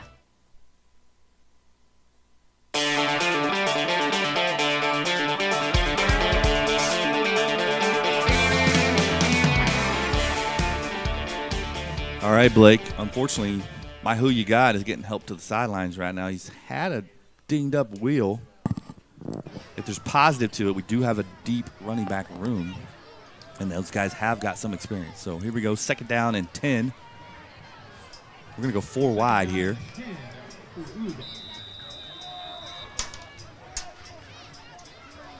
Ball is back.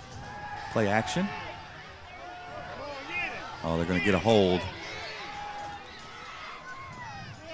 Another flag up here. 2 flags. I think there's going to be multiple flags on the offense. Might be double holdings. Yeah, and the White had already signaled a hold, and he threw it at the feet of one of our linemen. I'm not sure what this one is down here. I think it's probably the same thing. That's a big penalty. That's going to be 10 yards. Yep, they're stepping it back. Holding, and that, you know, we talked about that pregame of our keys to the game. Now you're talking about a 2nd and 20, and that just changes, you know, it just changes your mindset, your play. It feels like that it's just forever away. We're already not just moving the ball with incredible ease, and now you have to go double the distance, and it's already 2nd down. Yeah. Stovall in the backfield.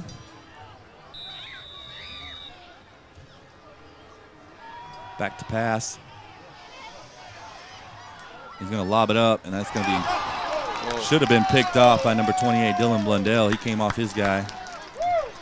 We got lucky on that one. That one, in all rights, should have been picked off, and he would have had a good return.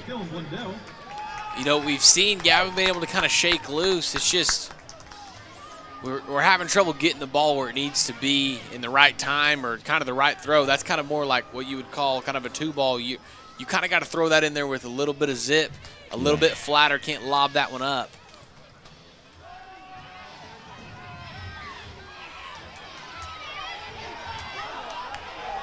Should be somebody open. You got this much time. Oh, he's wide open back here. You got to take off. You might have it.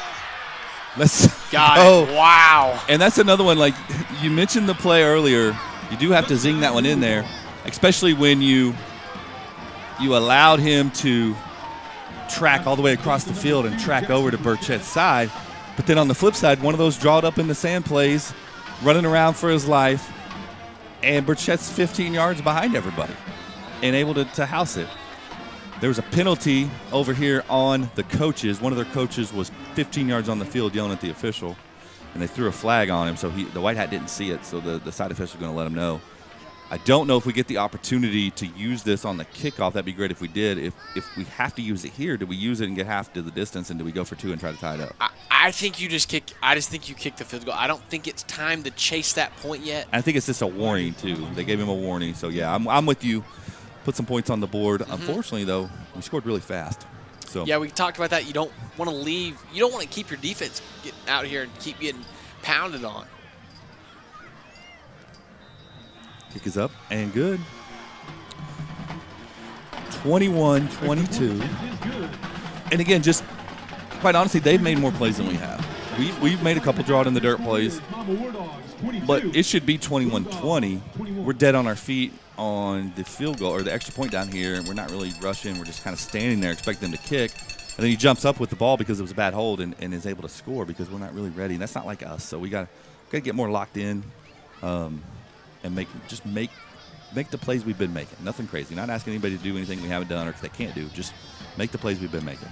You know, and I'll say this historically, and And obviously, or as far as I know, Miami was in school today, correct? They took their fall break last week? I think so. Okay.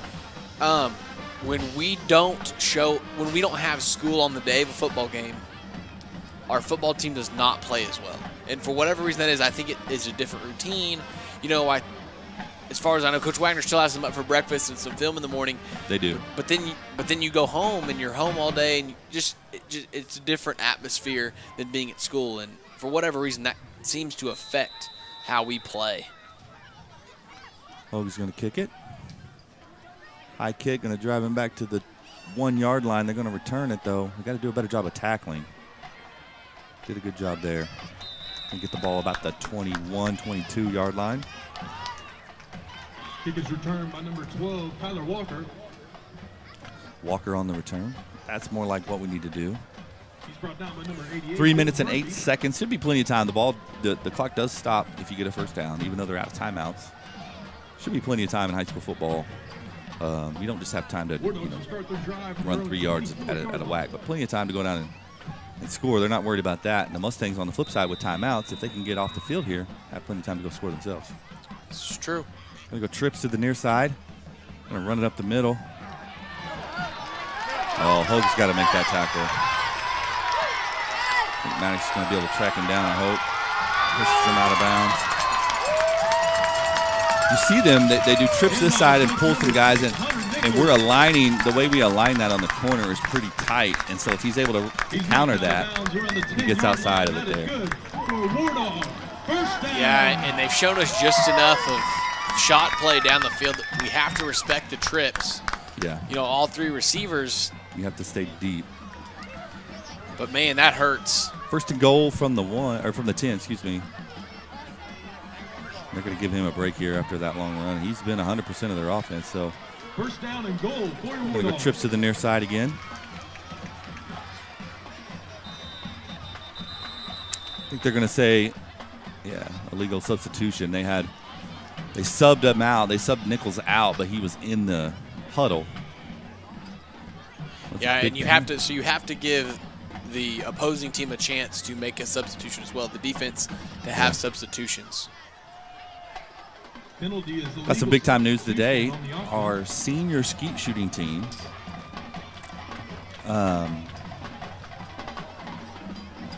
well, let me read this. It says, junior FFA shooting team made state, found out today. They competed against 25 teams. The senior team was 5th out of 30 teams, which is phenomenal. Not going to move on, but that's a really high placing for our senior skeet shooting team. Mr. Jackson does a good job with those guys. They put in a lot of time.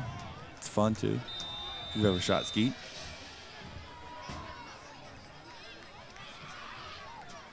All right, 2:54. First and goal from the 15 after that illegal substitution penalty. Wardogs going to go 2 to the near side, 1 to the high side, 1 running back in the backfield. We're going to go back to pass.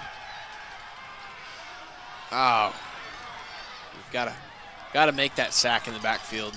We can't kind of underrun that and flush him out. We've got to keep him contained in the pocket. Yeah. Yeah, you got to break down to make that tackle. Good job by the secondary. He had nowhere to go with it, and those receivers were working back to the ball and running their second route there. But he gains 3, so second and goal from the 12, 2:27 running on the clock. At halftime, we'll get to meet the teach. Mrs. Whiteside, new biology teacher at Oologah High School. Had a good time talking with her. Second and 12 here. Clock continuing to run. Close to 2 minutes left. They're going to go trips to this side. They've been running a lot to the high side out of this. Or he's been running up the middle, really, and then countering it up. We're going to bring some blitz. Good job there. Becker going to go low and trip him up. Going to be third and goal from the 10. We're going to bring in Jackson Gill. Third down and goal from the 10-yard line. Yeah, and this is kind of your point of the season where you're not really being conservative on who you're playing and who you're not and trying to get guys rest. This is a big down. To be if we can get a goal line stand here and potentially have just enough time or even just get the stand and go in 21-22, we're going to get the ball in the second half. You've got to have your best players in right now. Same formation, trips right. I'm going to throw it out here, kind of screen it. That's not going to work. Oh, they're going to say he was down. I think he was down. Knee hit down first, but tackled by Salt. Great job there. That play went nowhere. They're going to bring on the field goal team, I think, here, Blake. And that's big. That's really big. We haven't seen that yet, and that was a big statement right there. We saw. Do you call timeout if you're Coach Wagner with a minute left? They're going to be able to bleed this down to under 30. You know, I think that you kind of just go into halftime unscathed, maybe. I think that's maybe the mindset. But you're right. We had enough time where we could call timeout. We still would have had 2 more. We'd had a little over a minute. See if the Mustangs are ready here, a little bit more than we were. Low snap, good hold, good kick. There's a penalty. Field goal is good. Flag on the play. The coaches spent a lot of time in the middle of the field tonight. Wardogs think it's. I think we hopped on the kicker. Oh, no. That'll give them new life on offense, perhaps. I'm not sure. Yep. Sounds like that's what it is. Running into the kicker. That's going to give you a first down and goal. They called roughing, not running into. That's my fault. Roughing is automatic first down. It's going to be half the distance from the 10. It'll be first and goal from the 5. Oh, we're going to get a penalty on Wagner. But I feel like we're not any farther out than the coaching I don't know what the staff on difference this is in side. him being on the 20 and their coach being on the 20 all night.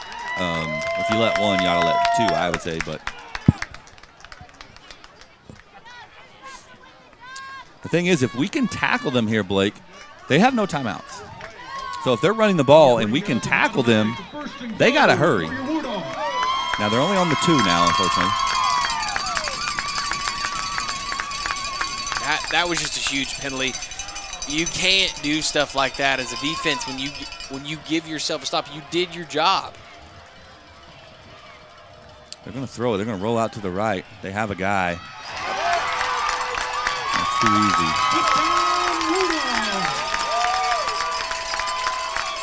You saw them pass it there because they didn't have a timeout. You could tell they were worried a little bit if they were to get tackled, trying to get that next play off. The way that they run the quarterback to the sideline, they don't signal plays in. Touchdown Wardogs. It is 28-21. They got a chance to make it 29-21. And we're seeing how already in this game how the penalties are starting to hurt us. That was a good kick. That was big. That was a big penalty. You take it from 25-21, now it's 29-21. Yeah, it's a 4-point penalty, unfortunately. I did see us kind of pile up around it. I was watching the ball and watching the signal. I didn't really see exactly what happened, but I did see a pile of humanity around the kicker, so you just got to stay away from those things if you want. We talked about that was one of our keys of the game, big-time penalties. We've had a personal foul. We've had another personal foul now. We've had a running into the kicker or roughing the kicker. Yeah, and that's kind of one of those you almost have to have some football IQ of you're probably not going to block it in all reality, so just let them have their 3. You've done a decent job. Yeah, it's a win, as right? A defense. Yeah, you had allow them the big first and play, goal. and you got a goal line stand. They kick a field goal, and you kind of come out feeling like, okay, we made it out okay on that, and instead they get to put 7 on the board. Now you're down by 8.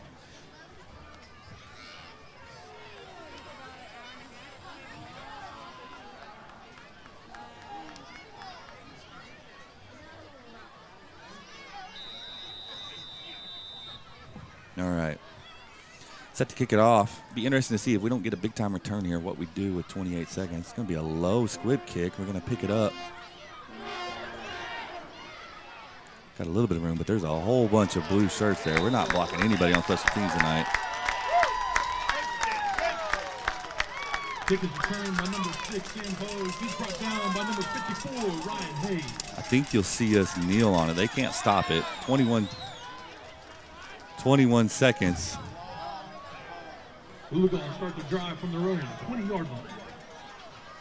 We have 3 timeouts, but on their own 20. You're still in the game. You get the ball at half.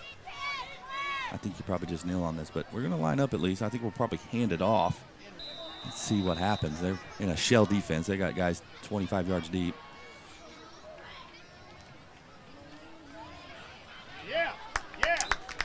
Pick up 5 or 6, but the Wardogs are more than happy with that. Clock's going to tick down. There's 12 seconds left.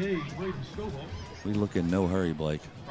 Yeah, I think we're gonna take this one to the locker room, and not quite the position that you wanted to be in. And I'll be honest, it's not really the position I thought we were gonna be in. But you know, this is what it takes if you want to be the team playing in late November and potentially in December. You're gonna have to make adjustments at halftime. You're gonna have to come back. You're gonna have to overcome some adversity with some injuries, some penalties. You know, kind of shooting yourself in the foot in the first half. We're just gonna have to play better. Yeah, that you nailed it. They're making more plays than we are right now. Not significantly, but making more, and we're going to have to flip the script in the second half. Mustang family, we're going to take a quick break. We're going to come back with more halftime show. We're going to come back with Meet the Teacher, and then we're going to kind of try to sum up the first half of the game best we can and how we go forward and make more plays in the second half. Last week, Brandon met a girl on a dating app. One day after work, he finally found the courage to ask her out. No answer. He started to panic. Was he being too pushy? Maybe it was too... Hey, sorry I didn't respond. I was driving. I would love to go on a date. How does tonight sound? Brandon tried to play it cool, but inside he knew.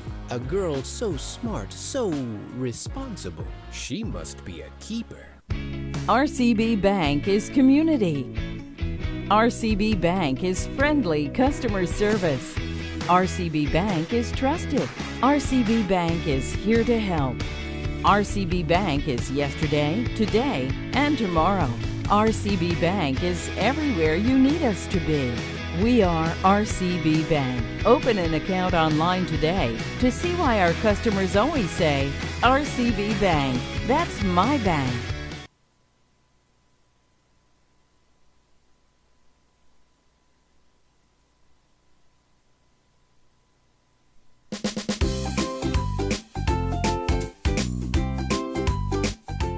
Hey Mustang family, I'm here, Meet the Teach, with Ms. Whiteside. Ms. Whiteside's teaching biology, which we do to sophomores here at the high school. Ms. Whiteside, I know you have a couple of kiddos that go to school here, and you mentioned you have an older one too. Yes, so Libby, Sophie, and Toddy, those are my 3 daughters. Libby is going to NSU, and she's decided to become a teacher as well. Awesome. But she's wanting to teach early childhood. Okay. Yeah, I went to NSU, it's where I got my teaching degree. I'm old, I'm gonna show my age. We were the Redmen back then. So not the Redmen anymore. So how long have you been teaching? Oh my goodness. I have been teaching for, let's see, big kids, I guess you could say, for 7 years now. This will be my 8th. Prior to teaching big kids, I taught Wii School. So I had little 2 and 3 year olds. Oh wow, that's a big difference for sure. Yes, so I've gone from 2 and 3s up to middle school and high school. So are you liking the high school setting? Yes, I love high school. Awesome. I do. They're ornery, but you know. Yes, some are like appropriately ornery, like I say. They add flavor, they're fun, but they know like when it's time to be serious. Yes. Those are kind of the ones that make our day fun, and it's always new and something different. Yes, so every day, you never know. You never know. So we just finished the 9-week mark. Yep. So what so far here at Oologah High School has been your favorite part? I love the kids, and I love this Mustang family. I really do. It is nice to come to work and just know that I can talk to anybody. And my daughter Toddy, who is a freshman this year, she is getting all of her friends and even your son Sam to call me Mama Whiteside. I'm sorry about that. That's okay. He is definitely one of those appropriately honored kids. He will do that for sure. But she always seems like she's got a smile on her face. I think some of that's her personality, but she seems to really be enjoying it here too. She is loving it here. She loves being involved in ag. Yeah. And so ag's the biggest thing we do numbers wise, 8 through 12. So they do a great job there. Well, this is Mrs. Whiteside. Meet the Teach. We're super lucky to have you. We're glad to have a good time. Yeah, thank you. Thanks.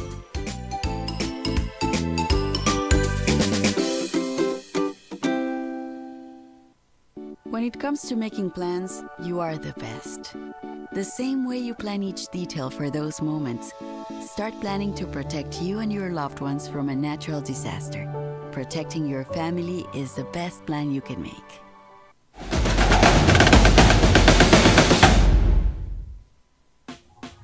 Last week, Brandon met a girl on a dating app. One day after work, he finally found the courage to ask her out. No answer. He started to panic. Was he being too pushy? Maybe it was too... Hey, sorry I didn't respond. I was driving. I would love to go on a date. How does tonight sound? Brandon tried to play it cool, but inside he knew.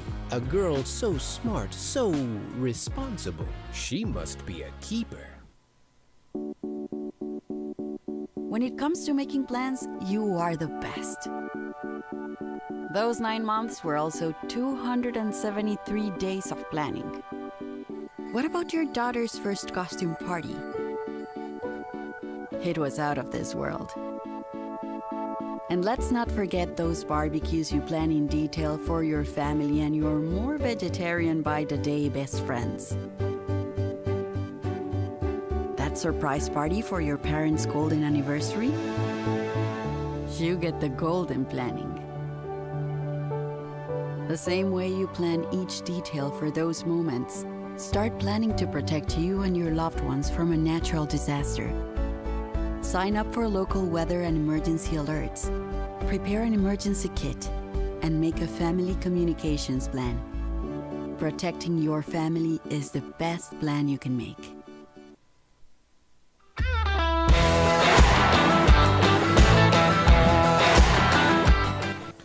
All right, Mustang family, we are back. There's still 15 minutes left in the half. We're going to let you enjoy a little bit of the Mama Wardog band. They got a nice big band. They sounded good. They were practicing when we got here. They sounded really good. We're going to let you enjoy that. And we'll be right back after that with some stats and hopefully try to figure out how we're going to win the rest of the game and stay on track for playoffs.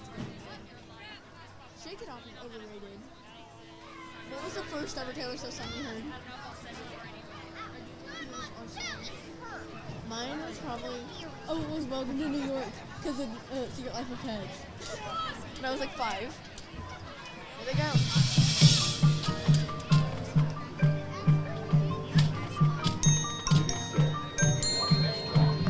Lock the scale.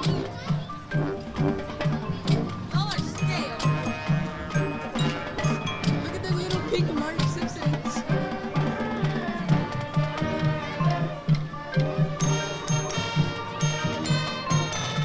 Dogs out. The black girl that's a dancer but had her dance team on. Like, here with the flag.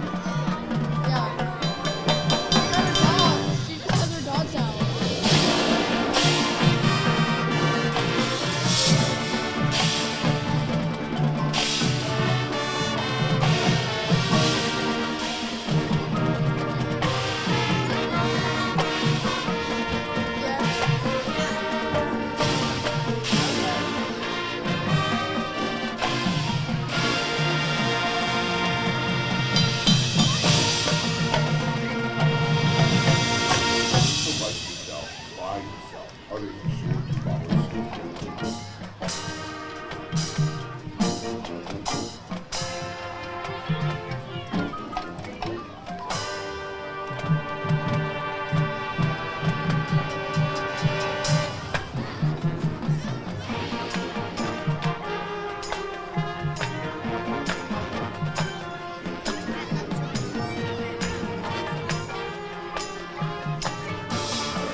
Ladies and gentlemen, please stand for the playing of the Miami High School fight song.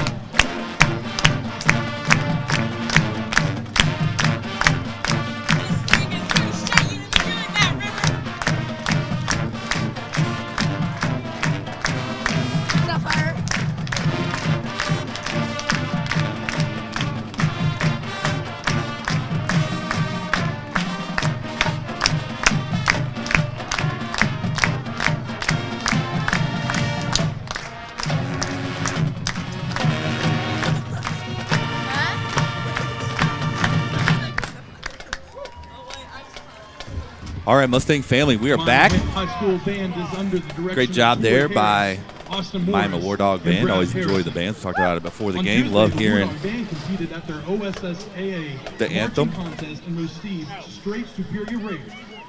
Please join All right, us in Blake. congratulating them on Our their statistician, Johnny Daramo, always hooks us up with some stats. He does a great job. He does a fantastic job. He even delivered them where he had to walk 40 yards and basically run through some people. But what stands out to you? Why don't you just hit the stats with us, and we'll talk about what stands out to you. Yeah, so we're just going to go down them. So talking first downs, Oologah has 6. Miami has 10.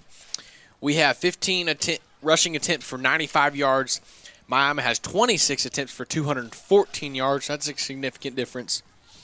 Brad's gone 3 for 6 with 106 yards passing. Miami 4 for 5, 62 yards. 201 total yards of offense, 276 for Miami. We've had 4 penalties, resulting in 37 yards. They've had 6 penalties, resulting in 40. So in the end, penalty yardage is about the same. But here's a big one. Time of possession, we've had 8 minutes, just a little over 8. And the Miami Wardogs have almost 16 minutes of time of possession. So that's huge. We talked about, trying to keep the ball away and kind of almost play keep away and not just letting them stay out there and running the football on our defense over and over and over. They have double the time of possession we have. Yeah, that's significant. That's significant for your defensive linemen, your linebackers, just everybody. You start talking about double the time of possession.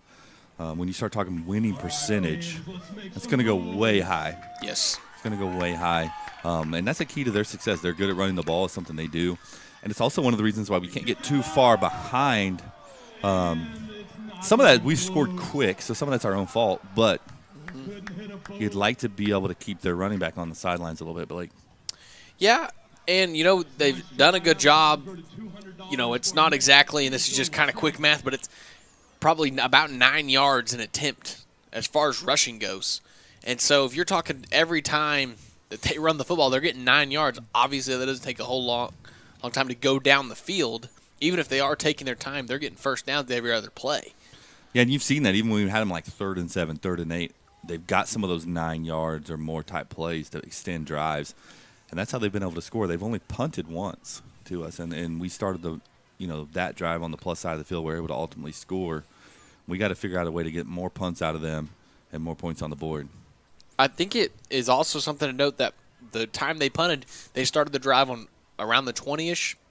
And I feel like every other time, maybe except once, they've had the ball at the 35 or greater as their starting field position. I think that 15 yards, for whatever reason, plays a big difference.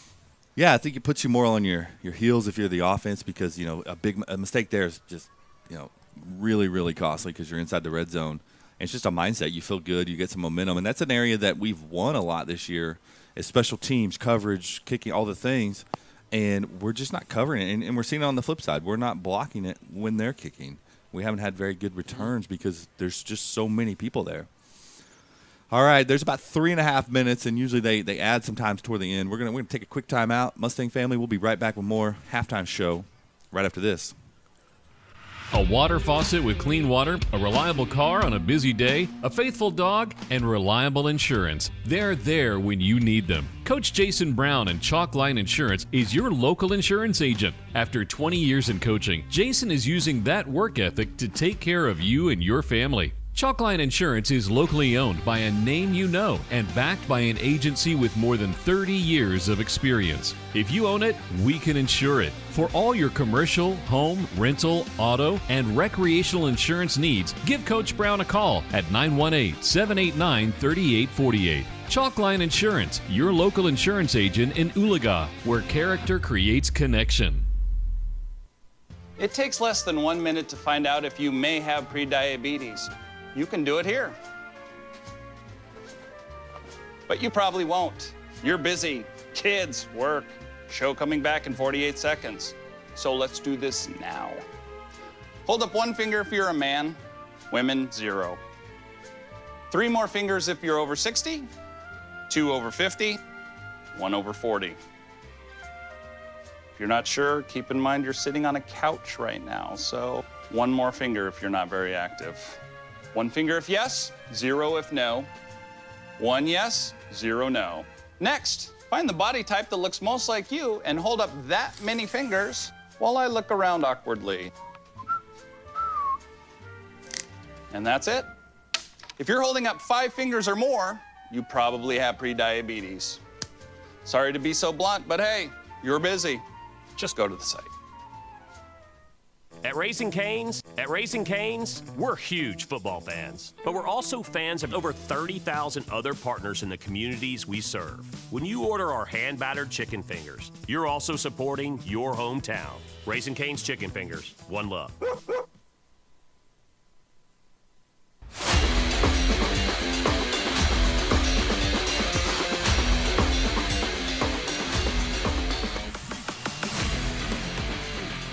We are back, Blake. I noticed on the sidelines, Ashton Wright, I don't know if he's gotten retaped. He's trying to make some cuts, see if maybe he can get back in the game. Yeah, that's monumental if he can get back in for us. Yeah, I think just as kind of a shot in the arm, if you will. He is a senior leader on the team. If he's able to come back in, even if it's in limited capacity, I think it just helps the morale of the team and obviously helps that young man. He's a senior. He's worked really hard. All right, Blake, I know you got Scorer pulled up. Hit us with some scores from around the state. So talking about that district we'll flip with come playoff time if we're fortunate enough to play. Poto and Sallisaw are playing right now. They're about to start the third quarter. It's 21-6, Poto on top of Sallisaw. Right now, Poto's ranked number 1 team in the state. Obviously, they're a heavy favorite to win that district. They're similar to Wagner in our district. Speaking of Wagner, number 2 ranked team in the state. They're on top of McLean 22-6 at halftime. Ada, which is looking like they'll win the number 2 spot, so they'd be the number 2 seed. So if we ended up being the number 3 seed in our district, or whoever is the number 3 seed in our district was probably going to get to play Ada first round of playoffs. They're beating Fort Gibson 27-7 at halftime, and they have the Catoosa Skytook score here on. It says first quarter, Catoosa on top 49-7. I think that might be some home favorite putting on the score 49-7. Perhaps. Now, if my memory serves me right, because I did some looking around today, Ada's undefeated. So that means they haven't played Poto. So that's a big-time game left to play. We talked about the gauntlet that we have left, but with that, able to control your own destiny. Both of those teams are looking to secure a number 1 seed and to get the 4 seed from our district. I think that's going to be a big-time game, and it has to, I'm guessing, next week or maybe even week 10, but that'll be something I'm looking for. Ashton's trying to go full bore over there. We receive, if you remember, Miami won the toss, elected to receive, so we'll get the ball here at the half. There's no wind to speak of. Down 8. I know we talked about some keys of the game. Time of possession is really out of whack. Penalties, even though we have 4 penalties, we are winning that battle. They have 6, but ours have just seemed like crushing times, cost us points. So they made a field goal, would have been up 4, but we roughed the kicker. Yes. Then we give them a first down. Then we get a personal foul. They get the ball at the 2, and they score immediately. Instead of being down 4, we're down 8. Yeah, and it's kind of weird if you're looking at the score thinking how they get 29. You know, they got that. They missed the extra point attempt, or I shouldn't say missed. The extra point attempt didn't go as planned. They kind of ran around, kind of caught us just standing around taking pictures, ended up running it in on the field goal try, got the 2-point conversion. So now it's not only are you down a touchdown, you're down that extra point, which at some point in this game we're going to have to chase it. We talked about, earlier, just kick the field goal, get your extra point attempt, make it 21. But at some point, you're going to have to make that up. Yeah, and it's just one of those things kind of hanging over your head, right? It'd be interesting to see. Obviously, we've moved the ball. We've missed a touchdown throw. It could very easily be 28-29.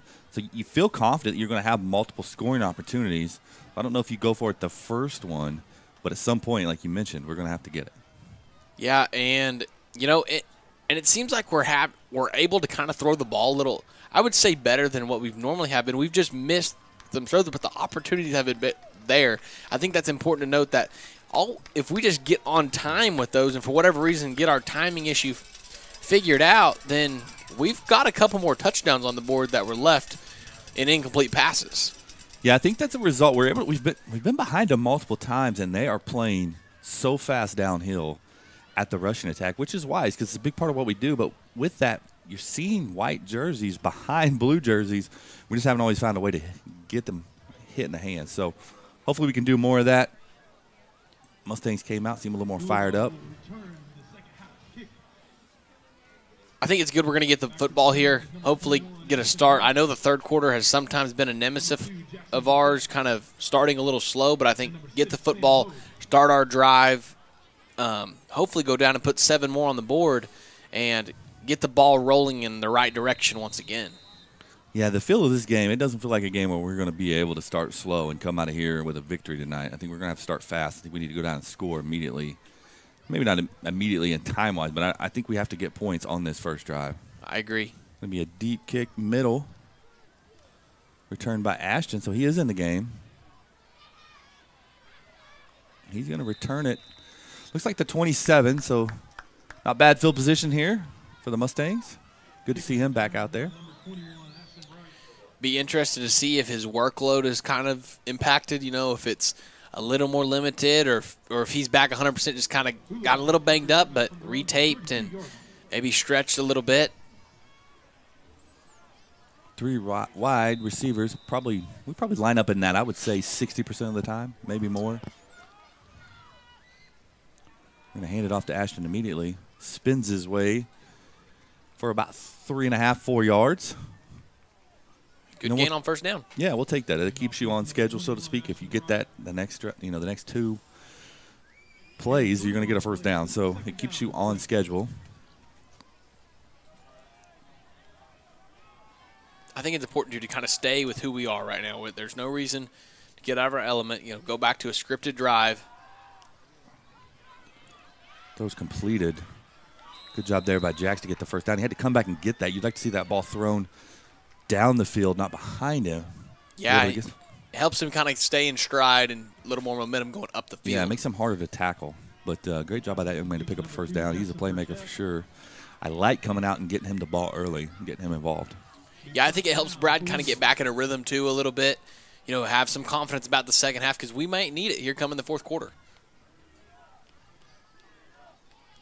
Big hole up the middle. Ashton looking for more space.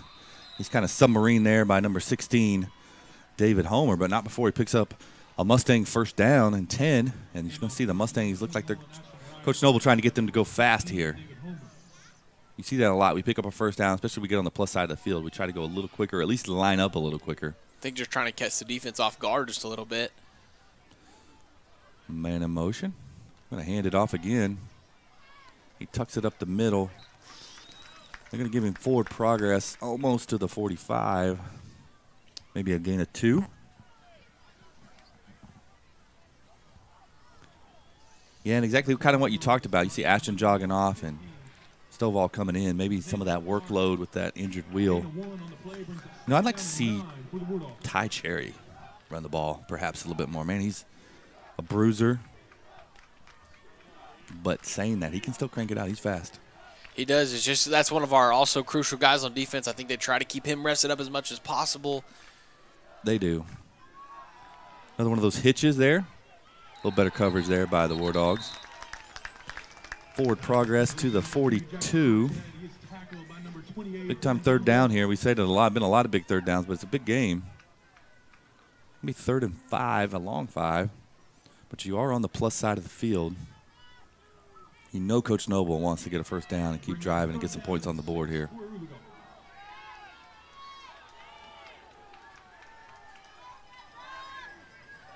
We're going to roll out to the right. I need to try to tuck it. Oh, he's there. Oh, took a huge shot.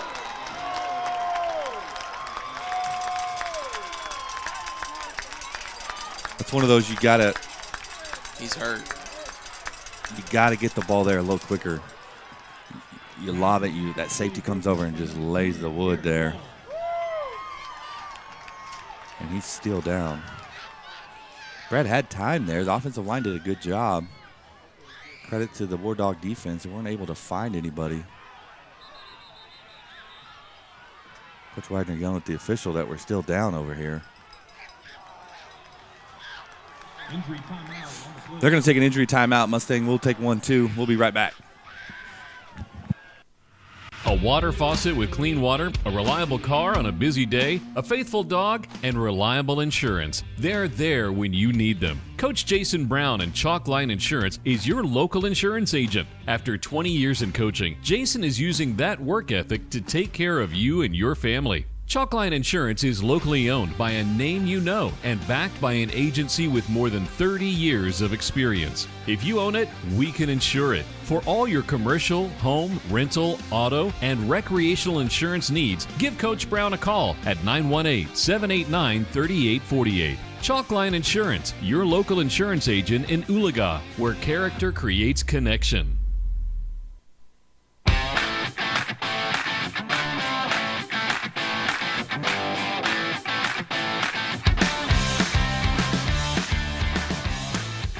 All right, Blake, we're back.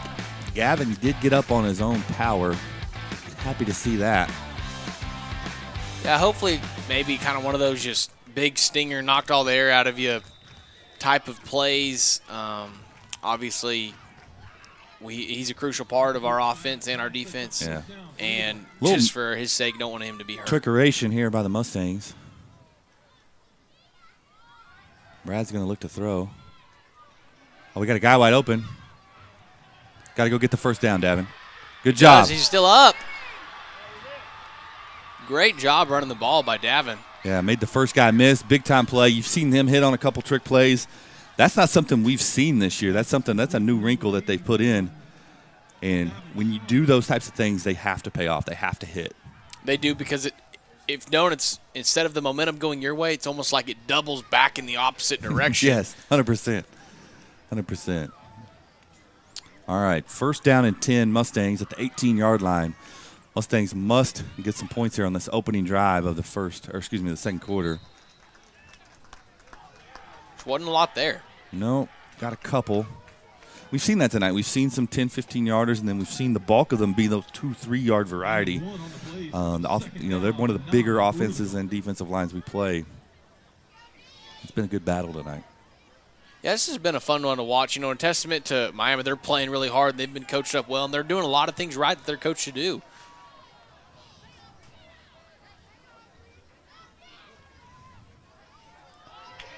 Oh, he fell down. There's multiple flags in the secondary. I hope there's a hold on the secondary. That almost has to be what that is, and that would negate that loss. That would be a huge momentum. Yeah, illegal hands signal. That's got to be on the defense, I would think. And that should be from the spot, where you started the down, my understanding, not from where he fell down. They're talking about it. Multiple flags, too, so you would hope maybe they both saw I think it, they both agree. Yeah. Yep, you see him. He's going to mark it off from the spot zone.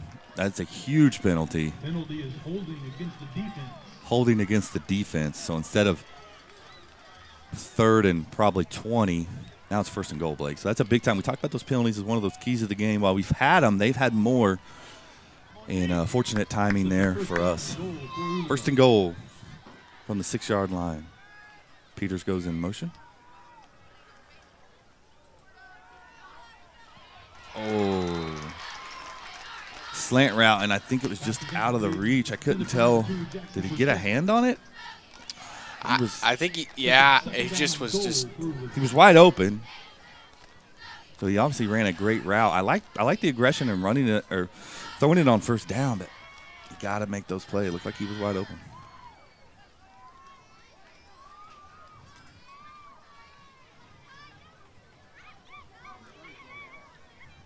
Been almost a 4-minute drive by the Mustangs.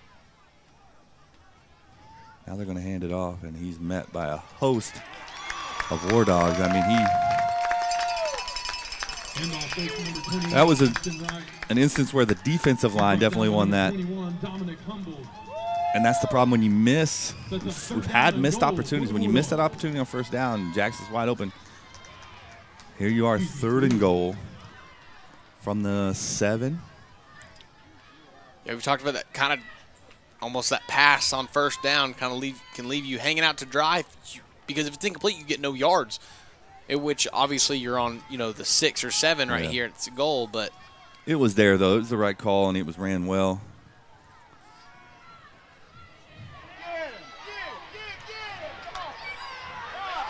Oh, he's wide open, backside again.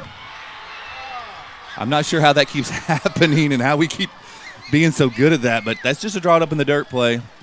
And they're going to chase it right here. They're going to chase the 2-point conversion right here. They're going to try to strike while the iron hot. This might be time. Like you said, the iron's hot. We've kind of got some momentum right here. If we get the 2, it kind of negates it, and you go back to you just score 7s.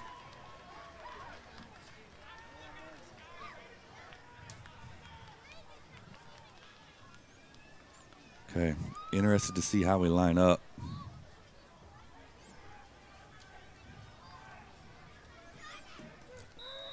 So we're going to, when you go for 2, you can take it on whatever hash you want. We've taken it on the left hash. Probably means a roll out to the right. Yeah. Got to get rid of it.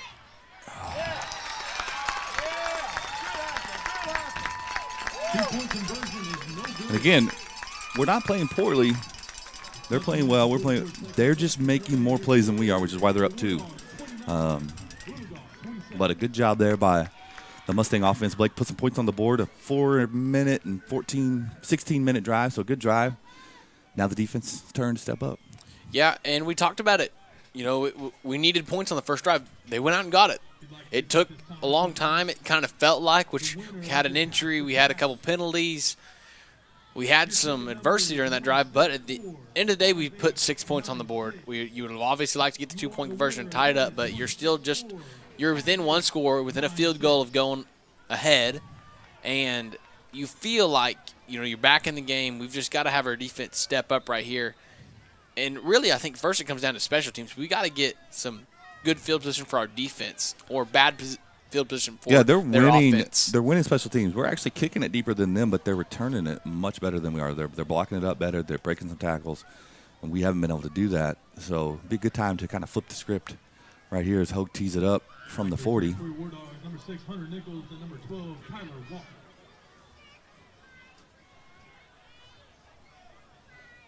See if he can put one in the end zone. Kind of a higher kick. Going to bounce. See if that does anything for us. Helps a little bit. Helped a little bit. Good kick, good coverage. Wardogs going to start the possession at the 25. Time for the defense to stand tall here. Make some plays. Wardogs will start their drive from their own. And I don't know. I know Coach Wagner's got a lot of tricks up his sleeve. I don't know if you start trying to bring pressure because, man, you can get gashed in that. But if you let number 6 get his wheels turning, it's going to be a long night for the Mustang. The only thing that is kind of confusing me, we've had that one drive where it seemed like our defense was what we've seen in the past few weeks, and we're getting off blocks. We're in the backfield. We're making tackles, and it seems like we can't just replicate that again tonight. Got a man in motion. Going to run it up. Nice. Good job there by Brady Evans initially. Host of Mustangs. Got to pick up minimal gain there on first down. Stovall slow to get up. He wants to stay in. They're not going to let him. Bryce Byers going to come in. Fun fact, Bryce Byers sells hay. I hear tell that he stacked hay bales 30 deep in a truck this week. It was a sight to behold. I don't know that I've ever stacked them 30 deep in a truck bed, but that's what I heard happen. All right, Mustang defense, 2nd and long. They're going to go back to pass. He's going to chunk it. He's behind us. Find the ball. Find the ball. Oh, my gosh. What a great catch. That's an instance where just got to find the ball. He's all over him, and you just got to turn your head and find the ball. You see Hogue telling him, like, thumbs up. You did good. Great job. Just got to find the ball.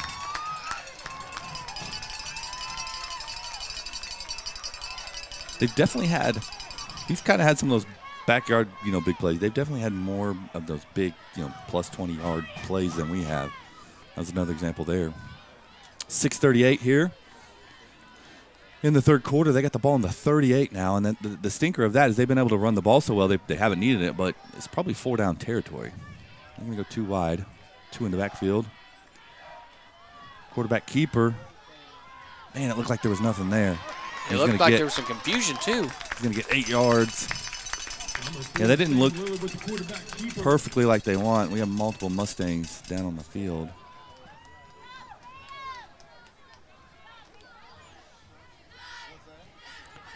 Look like Jaden Tanner and Warren Pierce. Warren's going to get a break. Looks like he's holding his shoulder a little bit. Hopefully that young man's okay. 2nd and 3.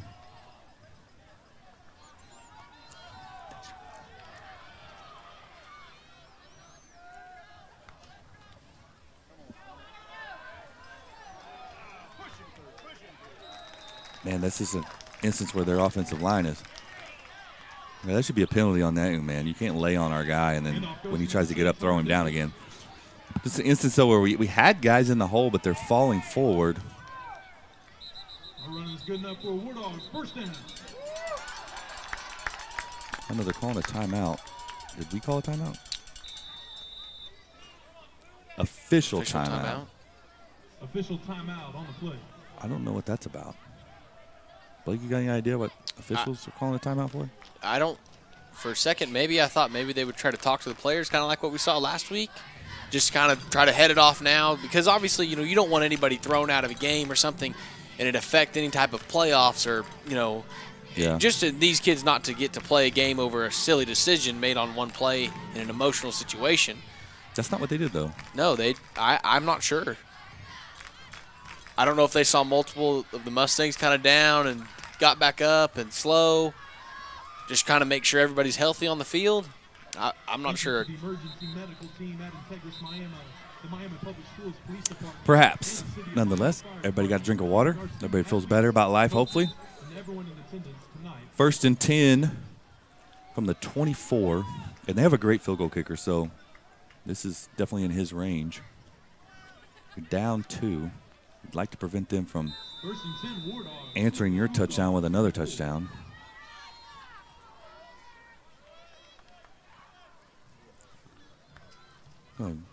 Design quarterback run. He's going to get outside.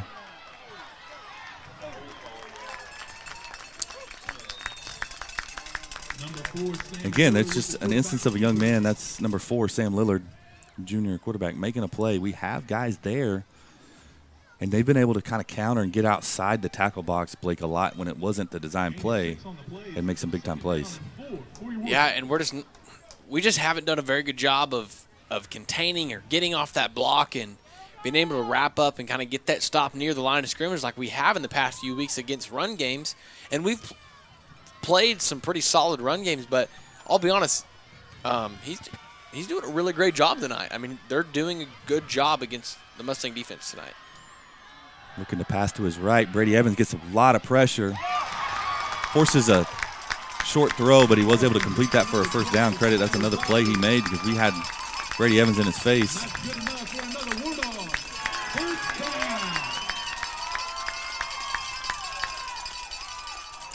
Going to be 1st and 10 from the 12. Again, reminder, we are on the home side. So when you think you should be hearing cheering, you're not. And when you're like, why are we cheering? Because they got a first down. It's the home crowd. They got a great crowd here tonight. 1st and 10 from the 12. Same formation, 2 wide, 2 in the backfield. They've had the majority of the night. It's going to be a handoff. Nice job there by Jaden Tanner. Somebody lost a helmet. He's got to go out of the game now for a play. That's number 50. Xander Clark plays offensive line for the Wardogs.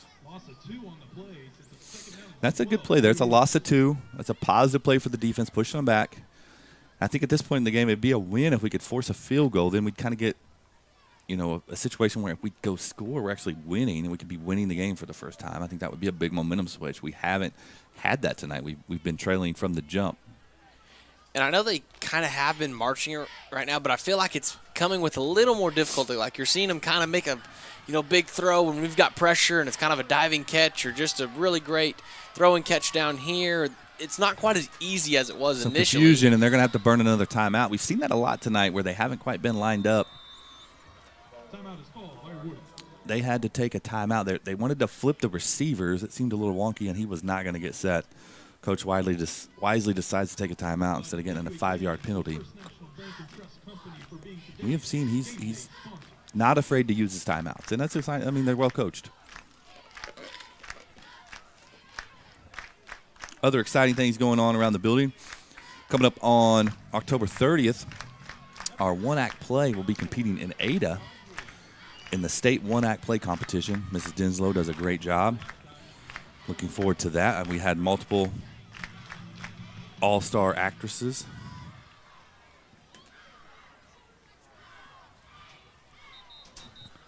Other than that, I know girls basketball practice kind of got cranked up. You had a lot of girls coming in from softball. They had a successful season. They won a regional. They won a regional, and they went to a super regional. That's a new flair this year. That was fun. All those girls getting to the next sport. But it's football season right now, Blake. It's 2nd and 12. Mustangs need to make a play. They're going to go 3 wide. A little bit different wrinkle here. Back to pass. Man. We have a guy, they're going to say he's down at the 1. We had a guy slip when he made his cut. Well, that's fortunate because that from up here, I thought he was in. Yeah, he was demonstrative. He's inside the 1. They're going to go quick. I would suspect a handoff here coming to number 6, but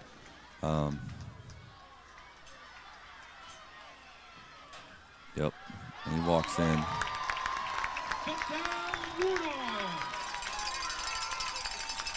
Touchdown Wardogs makes the score 35-27. This extra point becomes very pivotal. If you're just joining us, they kind of had a botched snapper hold. We were kind of flat-footed, and they were able to stand up and run for a 2-point conversion. We've been chasing that point. We scored immediately out of halftime and tried to chase it, and we're unsuccessful on our 2-point try. So the reason why it makes it so big is if they get this, makes it a 9-point game, which is 2 scores. You can't make that up in just a touchdown and 2-point conversion anymore. Yep. That's exactly what our situation is going to be. Yeah, he boots that well through. Going to make it 36-27. Both teams coming out of halftime and scoring. We go for 2 and miss it. They kick it. 9-point game. 2:45 left in the third quarter, so every possession is important right now. We have no time the way they're running the ball and the way they're, we've only forced 1 punt. We have to basically score every time we touch it. Yeah, and now you're really talking about now you're faced with the dilemma. When you do score, do you go for 2 again? Or now are you just kicking your 1 point and you're still now you're chasing more points. It starts to kind of get in your head a little bit. I don't have the, they all have a cheater chart. I don't have the little cheater chart in front of me, but I kind of think that you just kick it and that we don't do a lot of field goal kicking, but if we were to get in a situation at that point, we're only down 2, field goal wins it. Correct. That's my amateur couch decision. I'm sitting on the couch. That's the decision I would make. 2:45 here in the third quarter. Miami going to kick it away, and they're going to kick it over to the right to Hogue. Haven't had a lot of blocking tonight. This looks a little bit better. He's able to get out to the 25. Good return there. Mustangs will start the drive there. Good news coming out of half. We did get Ashton Wright back. His load was kind of, I would say, more managed, which is something you alluded to, but good to see him back out playing offense.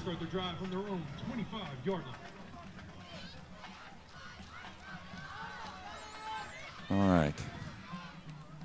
I think you might see us come out and throw the ball here on first down. I know we don't want to get behind the chains, but maybe be aggressive. We got 4 wide receivers. We got 3 to the high side, 1 to the near side, causing them to move a little bit defensively. Yeah, we're going to throw it, or at least set up to throw it. Guy's going to tuck it and run. Picks up a little bit, picks up 5. Positive play on first down. I don't know why. I just felt like we were going to come out and be aggressive. And we did. We just weren't able to hit somebody deep. But I'll take 5 yards on first down, Blake. Yeah, and I feel like you have to be aggressive, but I feel like there's a point of being smart with our aggressiveness and picking our shots. It's not like we got to go full air raid. Everybody just run down the field. We got to get in the end zone in the next play. But we do need to move the ball in a little bit of a tempo manner, go down and get some points on the board. I think you see there when Ashton has to plant that foot in the ground, he just doesn't have the same cut and explosiveness that he's had. And unfortunately, he's had to cut a lot more tonight because they've had more blue jerseys in the backfield than perhaps we're used to. Defensive line and linebackers are doing a good job. They're selling out on the run, which is why we've had opportunities to hit big plays down the field in the pass game. I think that's going to be the key moving into the fourth quarter. 3rd and 6.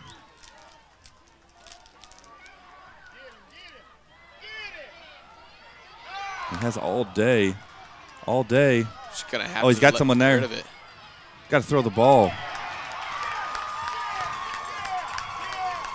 I know it's hard when you're running around, you're looking around. They had good coverage, but 15 seconds. There were open guys. You got to. Offensive line did a good job there. That's a sack, but that's not going to be credited to the line, and we're going to have to punt. Down 9 with a minute left in the third quarter.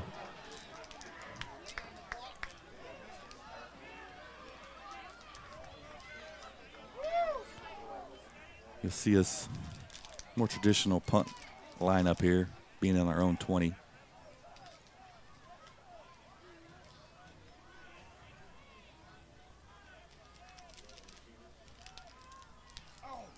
Good punt there. Good punt.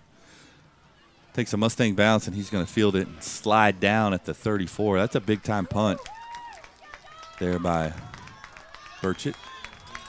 Mustang defense has to score, Blake. 27 seconds left in the third quarter. If we let them go down and score the way they've been kind of, we talked about the time of possession. I don't know if there's enough time in the game, if you are successful, to come back. It's already at a 2-possession game at 9 points.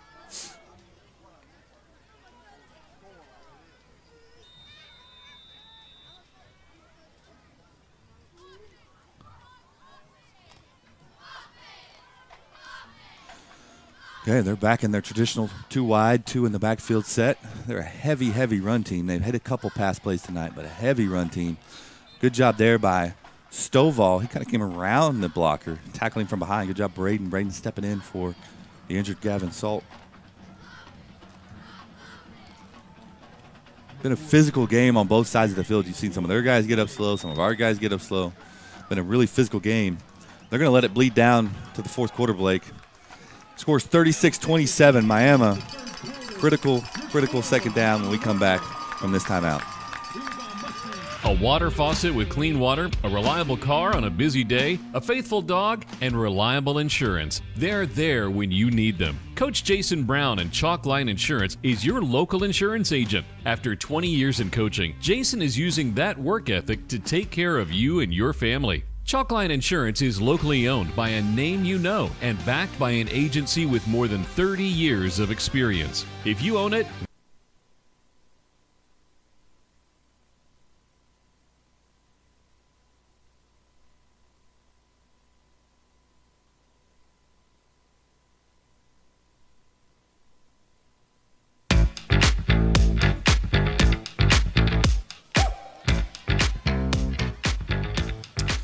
All right, Mustang family, it's fourth quarter time on Thursday night, fall break.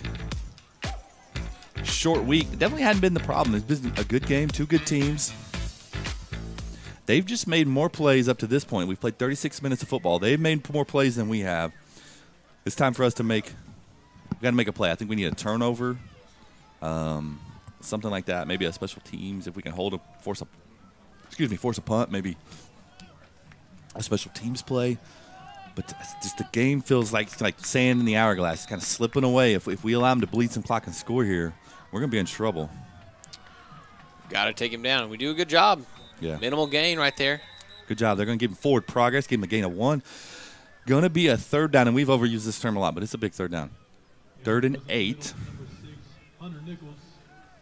That was the first play of the fourth quarter, and you see them content. As we stated, the quarterback comes over and talks with the offensive coordinator every play.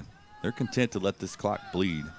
25 seconds still left on the play clock. The clock is their friend at this point. We have to get off the field right now. Have to make a play. We have to force a punt at this point in the game. Would not be shocked to see them run the ball. It keeps the clock running. They've had success running on 3rd and long. Well, they're going to pass here. He's going to chunk it deep. Great job. Play. Oh, what?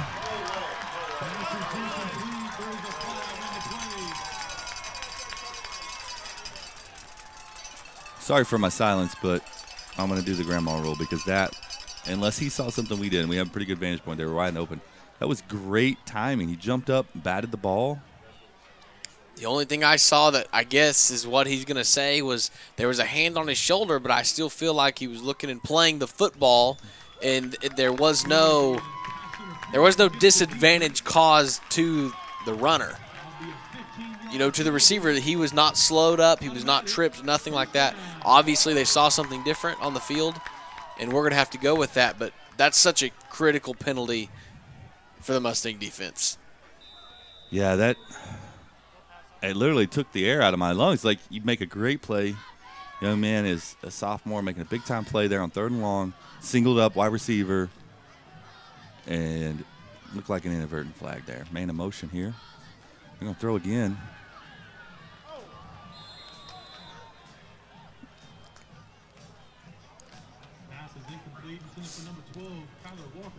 You know, we've kind of seen that. That was kind of the same deal we saw earlier with some big hits. When you got that wheel route like that, you've got to put that football on your receiver. Yeah. Otherwise, if he catches your that safety ball, or he's getting hit really hard.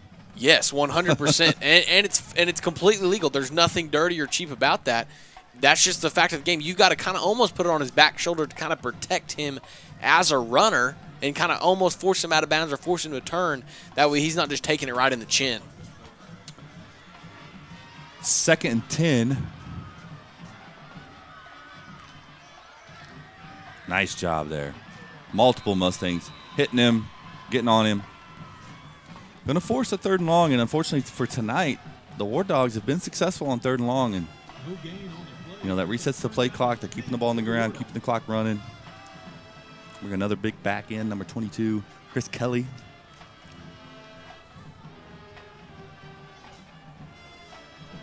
Ball is dead at the 50-yard line.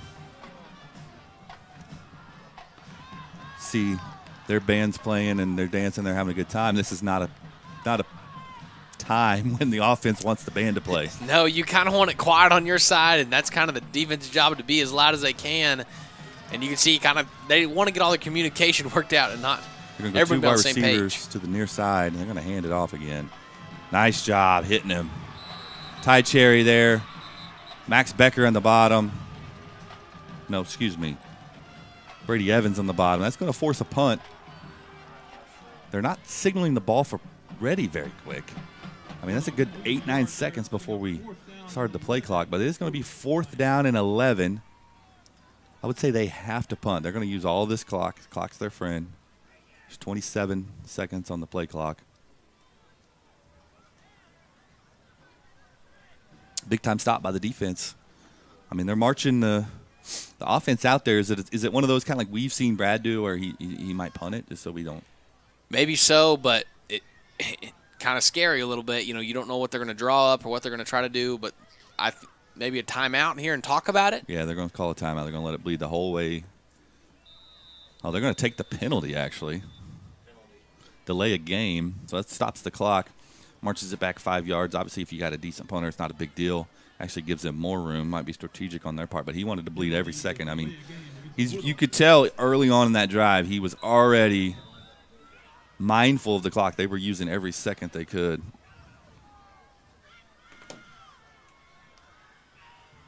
Yep, squib kick. It's going to bounce. Get out of bounds. Good, that'll at least stop the clock. It's going to be the 13-yard line, so good job there by the Wardogs. That you've seen us do that a little bit. Getting a lot of Mustang family texting me about the PI call that ultimately didn't cost us any points, but definitely cost us some time on the clock, a good, minute and a half. You know, and here's what it comes down to. We're going to have to go score. It seems like we've got the Wardogs a little frustrated on offense. They're going a little slower, trying to burn some clock. We've got to be aggressive, and we said it last time, we have to have points here. There's no option. We've got to find a way to get the ball in the end zone. Nice job. Nice job. That's number 44, Wade Peters. Seeing action again because Gavin is out. But good job. He shows good hands. He had a great catch that was wiped out at Cleveland from a penalty. But he's got some big soft hands, and he can move. Mustang's going quick here. It's important we got to move with some urgency here because we know the Wardogs get the ball in their hands, they're going to take their time. Hold on to the ball. Nice job there. Davin Shondell, his head got, he's holding his head. His head got slammed on the ground. And you heard one of their players say something, and I will credit to the official and credit to their coaches. They were not happy with whatever he said to our injured player. We'll take a quick timeout. We'll be right back. 8:38 left here in the fourth quarter.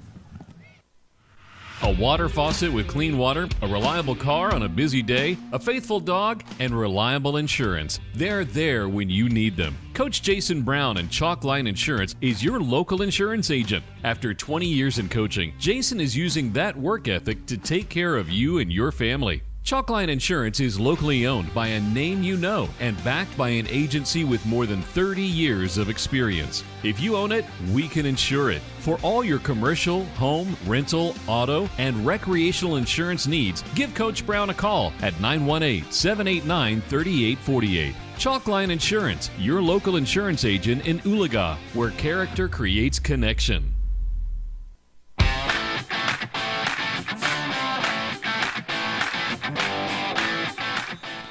All right, the ball is back in play, and they're saying potentially a knee, or at least hopefully nothing serious for Davin.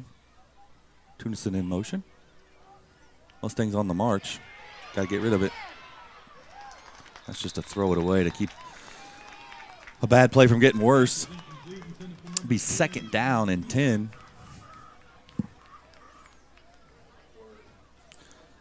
You've seen us almost exclusively pass the ball. I think it's where we're at in the game, Blake. It's where they've been successful in eating the clock. We have to be mindful and score as fast as we can. It's kind of interesting. We kind of got that overhang player, and he's like blitzing, and he's getting hung up.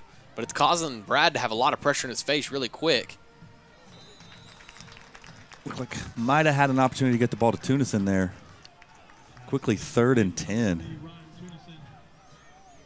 And I almost hate to think, but I think we're in 4th down territory if we don't pick it up here.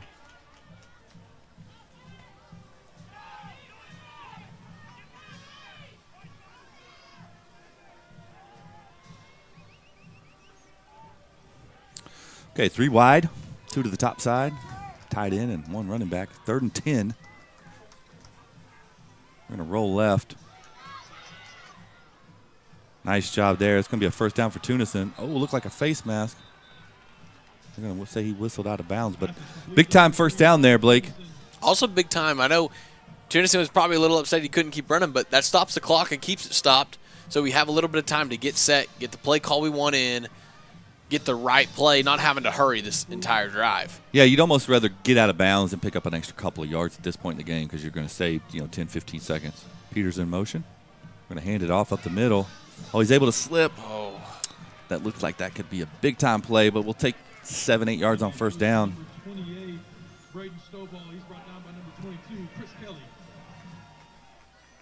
Wardogs trying to substitute, get some fresh guys in on the D-line. They look a little discombobulated, but they're going to get lined up.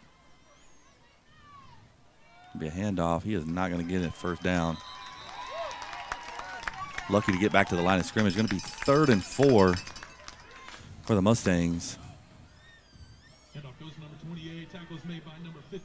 See what Coach Noble draws up here. Coach Noble do play caller.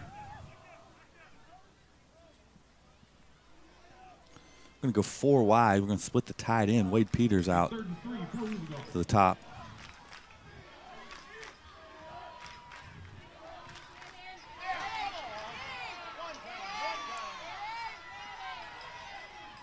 Nice catch, Great Wade catch. Peters. Oh, that was an instance where he hadn't played a ton at tight end. He tried to come back where the opportunity was maybe to release, and when he finally released, Brad was able to put a ball on him. And that's a big-time first down, and he's out of bounds, I believe, and stops the clock. Yep. A little bit of Mustang magic sprinkling in here. 7:02 here. Got to go get some points. We're going to roll left. Wade Peters is wide open. We throw it low, and that's unfortunate because that's going to keep the clock running. Looked like he had Wade in the middle of the field for a touchdown. Yeah, but kind of a hard throw and hard to see. Rolling to your left, Wade was kind of moving across the middle of the field to his right, and also kind of one of those you get coached not to throw that throw. Sure. But like you said, when it's open, in a game like this, sometimes you got to take it. Second down. Going to hit this. That's an instant where it was behind him, but he's got to catch that. And he probably scores because he actually is causing him to turn around. The defender had slipped down, Blake. He probably scores there if he catches that. And it really wasn't a terrible ball, and you'd like to see, right out on the front shoulder, and he just kind of run it in the end zone, but just unfortunate. Those are the plays we're going to have. We got to clean that up. Nice cutback. Going to be short. About a yard. Big-time fourth down here. We're going to have to go for this, and we need to go quick. But he had nothing out wide, so it was a big-time cutback. Stuck his right foot in the ground and went up the field and got what he could get. It's going to be fourth. They're going to say 2. Not the greatest spot. It's a huge play. Oh, no. False start on the Mustangs. 4th and 7 now. Again, 4th and 2, you have an opportunity to, with a design run. 4th and 7, you're going to have to put the ball in the air, Blake. Yeah, and we've had some success doing it this drive, but that's just not where you want it to be. And this, I don't want to speak too mature, but this kind of has almost the game in the balance right here. We've got to get this first down. If you don't get this first down, they're able to bleed some clock. You're way behind the 8 ball, so to speak, where the game is. Tunison's really deep here. Now he's going to go in motion.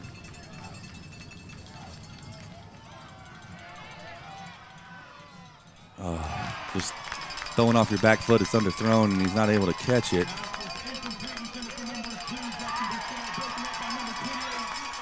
And we're going to need some Mustang magic now. You mentioned it earlier. We're going to need some Mustang magic. At this point, 5:56. You're going to get a heavy dose of Nichols running the ball, I would suspect.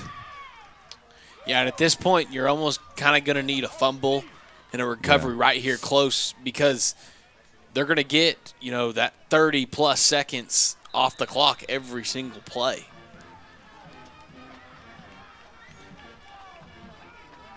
And they're going to take every bit of it. Yeah, they were doing it last possession. Okay, they're going to go 3 wide this side. Almost a guaranteed run. I think they're just trying to spread us out a little bit, see if they can gash us. Yep. Good job by Byers, washing down from that defensive end and hitting him. They're going to give him forward progress. I think Coach Wagner took a timeout. We'll take a quick one as well. We'll be right back. 5:48 left in the game. Family. It's bigger than bloodlines, stronger than DNA. It's the circle we draw around the people that matter, the people we care about and care for. The folks who inspire us, guide us, root for us. Family means finding common ground, rolling up our sleeves, and making our way side by side. Armstrong Bank.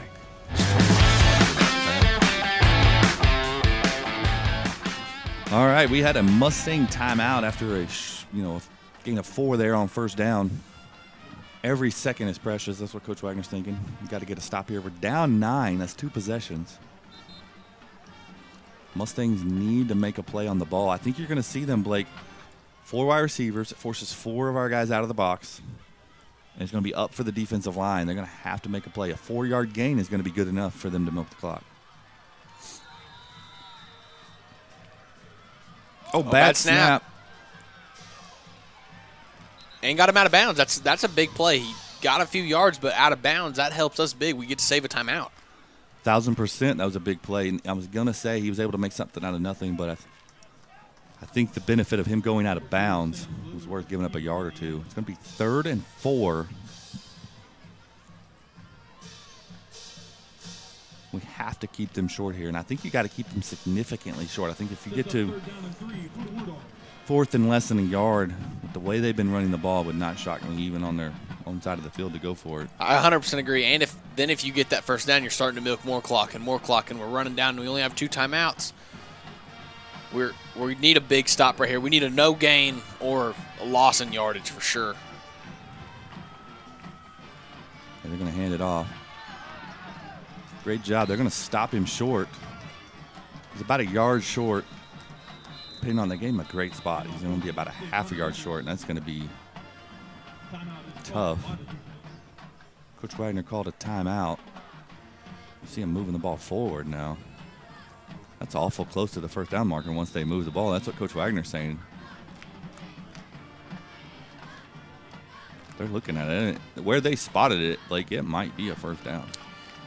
I would be surprised if they don't come out and check it. This is pretty big hanging in the he's pointing right now, yep. First down. That sure seemed like he was short. Like, see Coach Wagner, palms up, going, what's going on? He wouldn't have called timeout, I don't think, with a first down. The guy on the sideline just shrugged his shoulder like they don't even know. Yeah, that's you have to measure. You can't give it to them. You have to measure, right? I feel like you do because just like you said, we're probably not calling that timeout if we get a first down.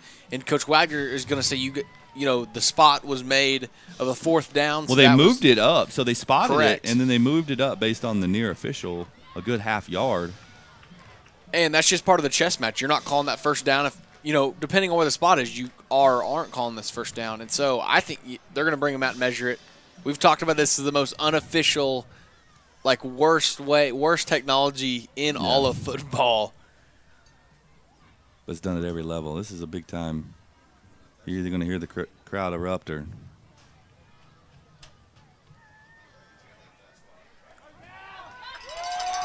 First down by about a thumb.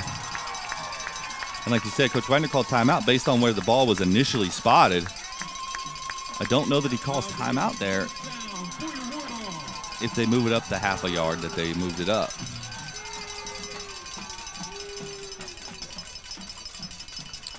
And that's a big – there's 5.5 minutes left on the clock. You still run the point of we've got to get a stop. You got to go 3 and out right here. And you've got to make them punt it. But now you're really starting to run, and you only have 1 timeout. You've got to score twice. You're running yourself into just a really tight position as a Mustang.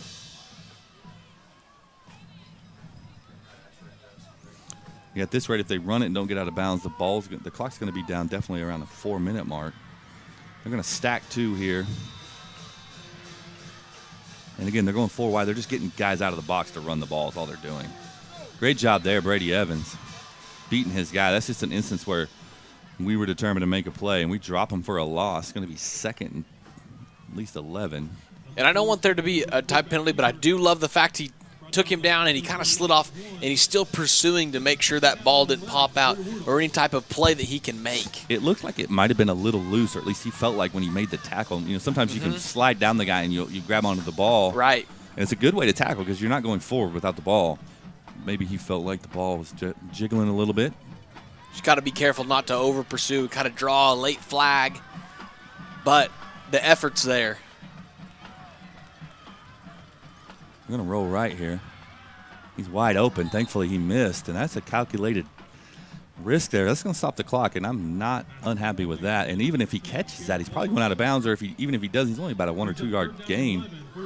I know that they might have been trying to hit it over the top here against Hogue, but he was covered. So 3rd and 11. This is kind of one of those situations you got to know where the sticks are at. Obviously, they get within that half yard, they're probably going for it. But if you can limit, even if they just maybe get an 8-yard gain, you might force a punt. It's okay to let them have a couple yards to keep it in front of you and not allow a first down. Going to go trips. Be interested to see if they run it or pass it here. No, they're going to pass it. Got a little pressure on him. He's going to turn his shoulders. They're going to say he made the catch. Our guys don't think he was in bounds.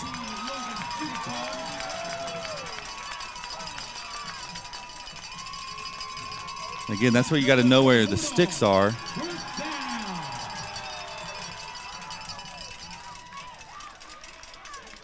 Hogue pleading his case. He thinks he's out of bounds. Got to be careful. He's going to get a penalty.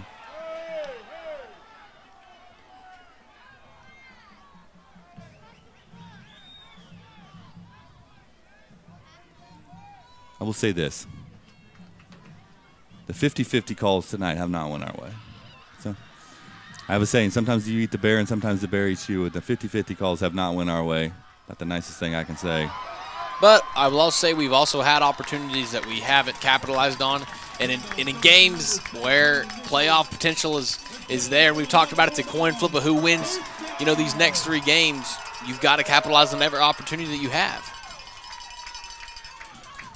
Yeah, they definitely, when we talked about, they've made the plays when needed. We have not. They've made more of those types of plays. Whether it was the play where they got the wonky, the 2 with the bad snap. We were kind of standing flat-footed, and we let them go for 2 there. Clock's ticking down. It's going to be below 4 minutes when they snap it here. Again, they're continuing to go 3 wide just so they can get more guys out of the box.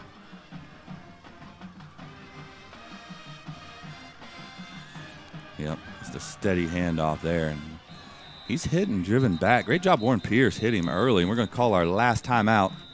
We'll step away one last time, too. 3:44. Going to need some Mustang magic when we return. Let Advanced Homes build your next dream home. At Advanced Homes, we embrace your individual style and work hard to design a home that's perfect for you and your family. Our team has an expert ability to take your individual ideas and build the blueprints that will become your dream home, built just for you. We don't just build houses, we help you build the home you've always dreamed of. From the simple to the lavish, we've done it all, and we can help you every step of the way. Visit our website, advancedhbi.com, or call us today, 918-855-6597. Advanced Homes, building your dreams.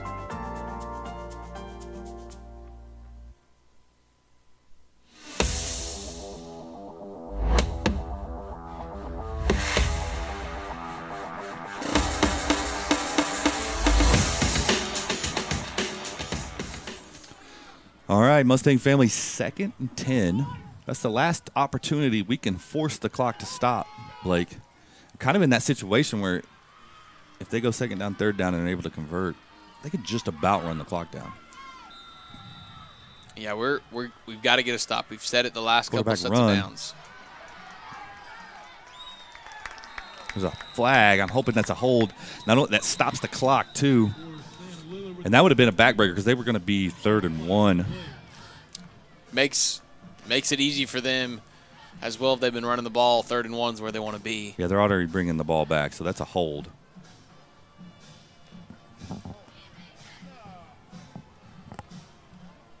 Penalty is holding against the offense.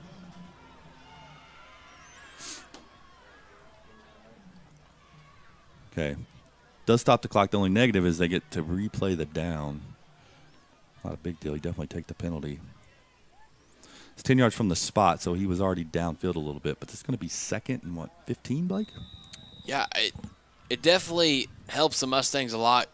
Get a few extra yards, get a retry. But you did mention it. It is 2nd down again, so now you're back to 3 more tries at this 1st down because they're going to go for it here. They're not going to punt this one away.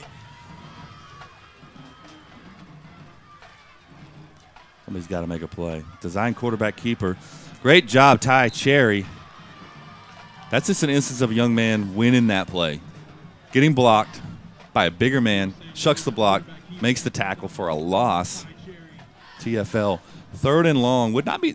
They have been kind of steamboat gamblers. They've ran some trick plays. They've thrown the ball. Wouldn't be shocked if they throw the ball here. Coach, I saw their head coach say at 1, I want one. So he's going to bleed this all the way down to 1 second and call a timeout. And again, we have no timeouts left. We've used them.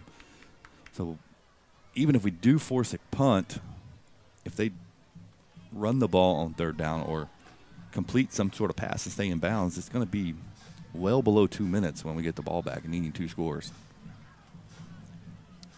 Yeah, and the biggest thing is inside that 2-minute mark, and you don't have any timeouts now. You're having to either for sure get a 1st down or get out of bounds every single time. And this is an instance where I think we we don't see it a lot, but I think we have to play up on the wide receivers. We have to play tight. We have to try to force a turnover. It's kind of like in basketball where you're pressing. I mean, you're at the point in the game where multiple things are going to have to go right for you to get back in this game and win this game. You're going to have to force their hand. You're going to have to make it happen.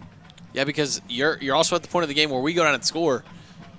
You're kicking it onside, yeah. Which I don't know what the percentage is on that, but I know it doesn't go in the kicking team's favor. Yeah, I would say less than half for sure.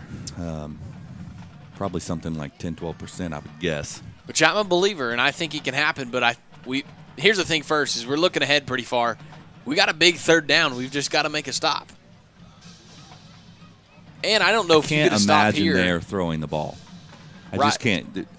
The old saying, the only three things happen when you throw the ball. Two of them are bad. You can complete it. That's good. Incomplete stops the clock. I think they're going to run it to this short side of the field. Sam's got to be ready to get wide here.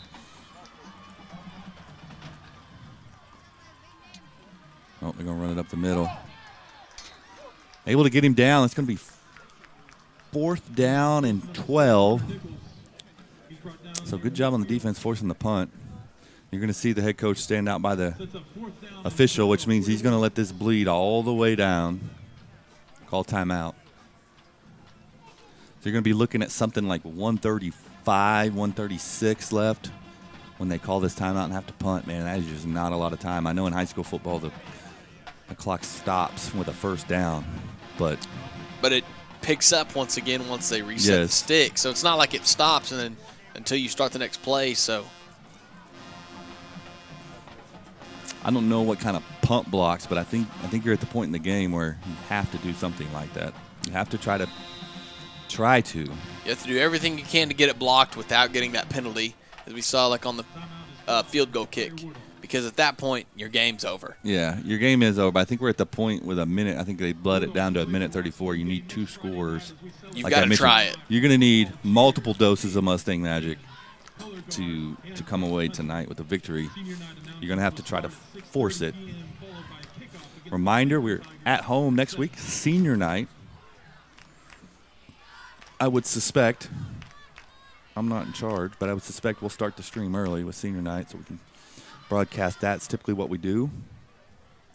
That's why it's important to hit that subscribe button. That way when we go live, you get a warning. You don't even have to do any work. It's true. Make technology work for you. Makes it a lot easier. Makes it a lot easier. They're going to line up. You're going to see them. Last time they punted, they lined up in this formation, and the quarterback punted quick, just kind of a quick punt. I think that's what you're going to see. I'd like to see big Bryce Byers get through the line, get those big paws up. This is going to be a punt. Try to block something. It's going to be a huge punt. We are not deep enough. Oh. He's going to pick it up. I love it. Great job by Jax there. Being heady. We're at the point of the game. We need something. Yep. We need something, and we weren't deep enough, and it bounces around and it bleeds some clock, but he made a play, and he's a playmaker.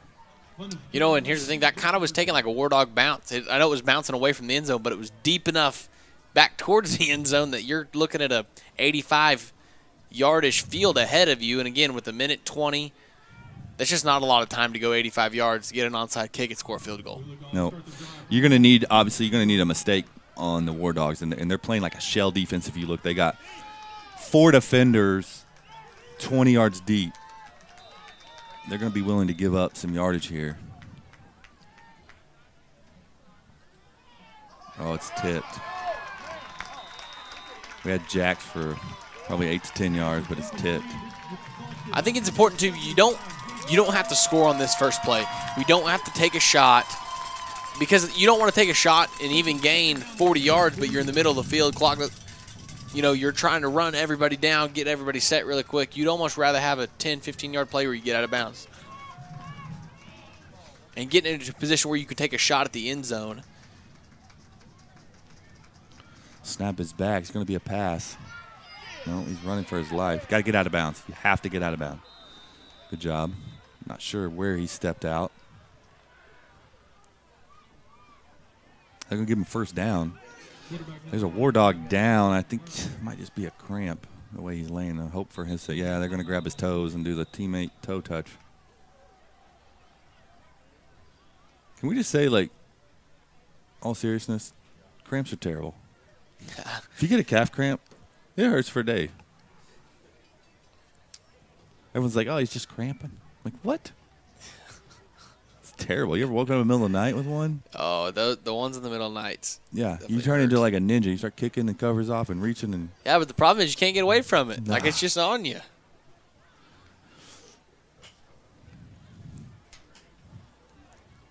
Yeah, I mean, I'll say this. I know Streeter's making fun of me. I'm sure he's thinking there's no way Blake can be a ninja any time of his life. Cramping or not. I believe in you, Blake.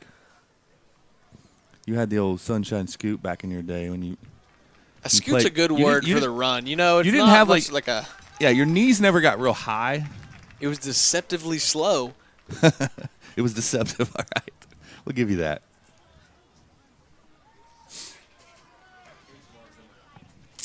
All right, Mustang offense going to come down. 1st and 10. A minute 6 left. Ball is at the 34. We're down 9. Can't get their coach off the field right now so we can run our play.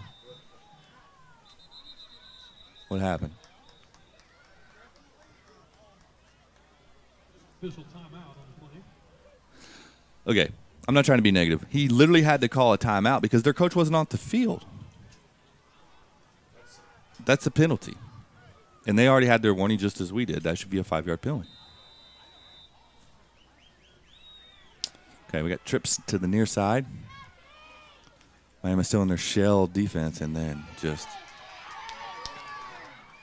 and I'm going to give Brad credit there. He was able to get enough on that throw to where it wasn't intentional grounding. But I don't know what – they're just being able to tee off. They know we're not going to run. They're not even bringing a lot of pressure, but they've gotten home the last 2 times, Blake. Yeah, and the sack, you know, just like he got it thrown away, it stops the clock. You take a sack there, and the amount of clock that you burn on a sack is monumental. Oh, yeah, because all your receivers that are 30 yards deep have to run back and get on the line of scrimmage. You bleed 20, 30 seconds easy. And we don't have 20 or 30 extra seconds right now on the clock. No, we do not.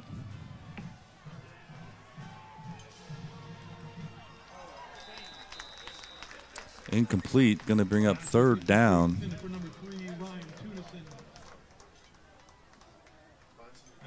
Going to be 3rd and 10.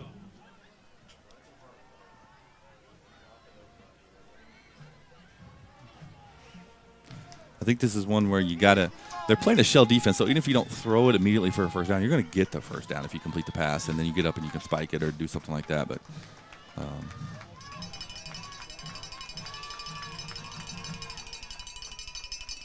snap is back.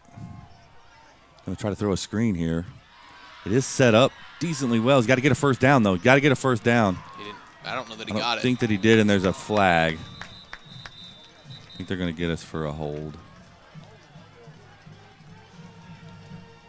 Pass is complete to number 4, Braxton Davis. There's a flag on the play. You know, I'll just say this. Sometimes it's just not your night. It's, you know, the ball just doesn't roll your way. And it seems like when it's needed to kind of tip our way, it just hasn't tonight. Yeah, and the big moments, like I mentioned a few times, they've made plays, whether it's not making a penalty or 38 seconds left. We wasted a lot of time not getting very far. It's going to be 3rd and long here. Got to hurry. The clock will start again because Yeah, it's rolling.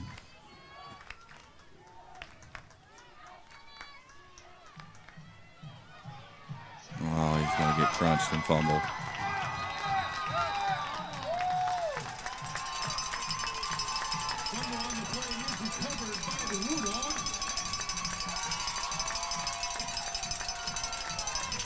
That's going to do it, unfortunately. They're going to be able to kneel it down once, getting that victory formation.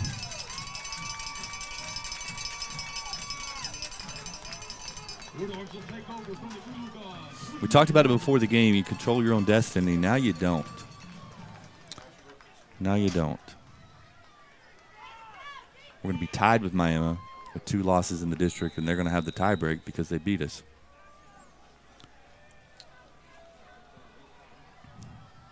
It's a weird victory formation. But that should do it.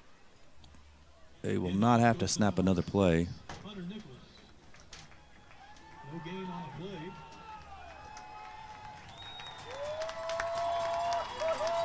It's going to do it here. They're going to get the handshake line. Final score going to be Miami Wardogs 36, Oologah Mustangs 27. We're going to take a couple quick timeouts. We'll be back with some final thoughts and maybe some final stats in just a moment. A water faucet with clean water, a reliable car on a busy day, a faithful dog, and reliable insurance. They're there when you need them. Coach Jason Brown and Chalkline Insurance is your local insurance agent. After 20 years in coaching, Jason is using that work ethic to take care of you and your family. Chalkline Insurance is locally owned by a name you know and backed by an agency with more than 30 years of experience. If you own it, we can insure it. For all your commercial, home, rental, auto, and recreational insurance needs, give Coach Brown a call at 918-789-3848. Chalkline Insurance, your local insurance agent in Oologah, where character creates connection. At Raising Cane's, we're huge football fans, but we're also fans of over 30,000 other partners in the communities we serve. When you order our hand-battered chicken fingers, you're also supporting your hometown. Raising Cane's Chicken Fingers, one love. Hey guys, it's me, Isabella Gomez, filling in for Smokey Bear because he's got more to say than just... Only you can prevent wildfires. Like, if you're outside enjoying a barbecue, don't let a hamburger distract you from fire safety. Make sure you aren't dumping your hot coals or ashes onto the ground because that could start a wildfire. So take wildfire prevention seriously and let's save the world one day at a time. Juntos con Smokey Bear, podemos hacerlo. Go to smokeybear.com to learn more about wildfire prevention.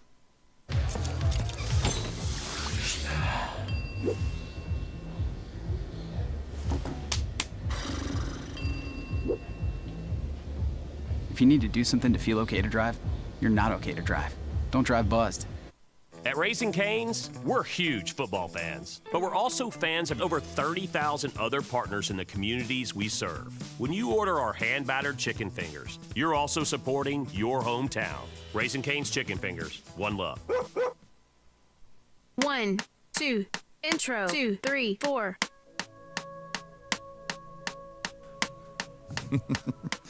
I don't know what I just clicked. I thought it was an intro. It says "Till You Can't." I was thinking it was whatever country music singer song. But you're like making raps up here. You thought I was getting ready. Spitting bars like you thought I was yeah. freestyle. Thought we were getting ready. That is not me. That is not me. That is not my game. Unfortunately, tonight it wasn't our game, Blake. Credit to Miami. They played better than we did. They deserve to come out with a victory. I know you went and got some stats from Johnny. What do you got for us? Well, so we talked about time of possession. Obviously, in the first half, they almost doubled our time of possession. But in the second half, it was a lot closer. We had just under 11 minutes, and they had just over 13 minutes. Mm-hmm. So that was a lot better and closer, obviously, which I feel like it was a closer game in the second half. It wasn't quite as much as shootout scoring. We also they had 45 rushing attempts for 268 yards, with ours only 28 rushing attempts and only 143 rushing yards. So we gained about half the yards rushing. We had 23 pass attempts, 12 completions for a total of 219 yards. So we had 350 total yards of offense. They had 399. So if you look at it that way, we were pretty close in yards. We're pretty close to score. It's really a pretty even game. The second half, I feel like just that time of possession loss and just the couple of missed opportunities in the first half is what really kind of set us apart. Yeah, we talked about keys to the game, and they were. Penalties were a big key to the game, big plays, limiting mistakes. And I think if you kind of did the graphic where you point to who won penalties, who won time of possession, mistakes, I think we'd lose all of those, honestly. So we lost penalties, but only by 2 yards, not as bad as you might think. We had set 7 penalties for 67 yards. They had 9 penalties for 65 yards. Gotcha. And I know we talked about it in pregame. We set the goal of 3 penalties, and we're doubling that, and that's kind of been our average. Honestly, if you look, we've had a couple games where we've had like 10 and 11 penalties, but everything else has been 5 or 6. That's just a problem we've had, and we can't fix. Seems like. I don't know. It's going to set up an interesting last couple of games. Obviously, we've got senior night next week at home. Mentioned we'll probably start the stream at 6 just so we can broadcast senior night, but that's going to be Cushing. And then you're going to have McLean. Obviously, I don't know everything that happened tonight. I think McLean went on to lose. You don't necessarily control your own destiny now for that playoff. And now that you do, you're probably not looking at the second seed. You're probably just trying to fight to that 4th seed, which is going to probably be a ticket to Poto. Not anything crazy. You went there your senior year, but or junior year, excuse me. But definitely not where we had ambitions when we started to make the trek over the Winganon Bridge today. No, it wasn't, but I think it's important to realize that it's not like we lost tonight and it's down the drain. There's no chance of playoffs and the season's over. We just got 2 more games. It's important to know that we can get a big win next week and kind of upset the whole district, especially with Miami win tonight. We win potentially next week and we win the McLean game. There's a lot of things that will have to come into play, and it'll be interesting to how it all shakes out. But I think it's big that we go and put our best foot forward against Cushing and McLean. We got to take care of business the next 2 weeks. Yeah, we said it before the game. You win this game, you're kind of in the driver's seat at least to get in the playoffs. Now you have to win those games. You have to find a way to win one of those games, and you really need to get some points. So if it comes down for tiebreaker, we're in a better situation. Last year we tied for 3rd, 4 teams get in the playoff, and we ultimately out due to points. All right, Blake, not what we wanted. Sum up the game, 2 sentences or less. I'm a little bit disappointed, and I feel like we didn't capitalize. Yeah, I feel like we had opportunity. They were there, and we missed them. And when they had opportunity, they didn't miss them. And that's ultimately what happens. And that's you look at Saturday games, you look at Sunday games in the NFL, when you have 2 evenly matched teams, it always comes down to who made a mistake or who made a play. And unfortunately for the Mustang faithful, they're the ones that made the play tonight. Appreciate everyone joining us. Appreciate statistician Johnny Daramo, the man behind all the keyboards and the keys and all the screens, Jason Streeter. Appreciate Nate Osborne running the camera, Asher Streeter running the other camera. Appreciate Blake coming up here tonight. We wish the voice of the Mustangs well. Hopefully he gets well, Brent Kellogg. And we look forward to being back here next week at Mustang Stadium for senior night. You guys be good. Enjoy your fall break. When it comes to making plans, you are the best. What about those barbecues you plan in detail for your family? Or your daughter's first costume party? It was out of this world. The same way you plan each detail for those moments, start planning to protect you and your loved ones from a natural disaster. Sign up for local weather and emergency alerts. Prepare an emergency kit and make a family communications plan. Protecting your family is the best plan you can make. When it comes to making plans, you are the best. Those 9 months were also 273 days of planning. What about your daughter's first costume party? It was out of this world. And let's not forget those barbecues you plan in detail for your family and your more vegetarian by the day best friends. That surprise party for your parents' golden anniversary? You get the golden planning. The same way you plan each detail for those moments, start planning to protect you and your loved ones from a natural disaster. Sign up for local weather and emergency alerts. Prepare an emergency kit and make a family communications plan.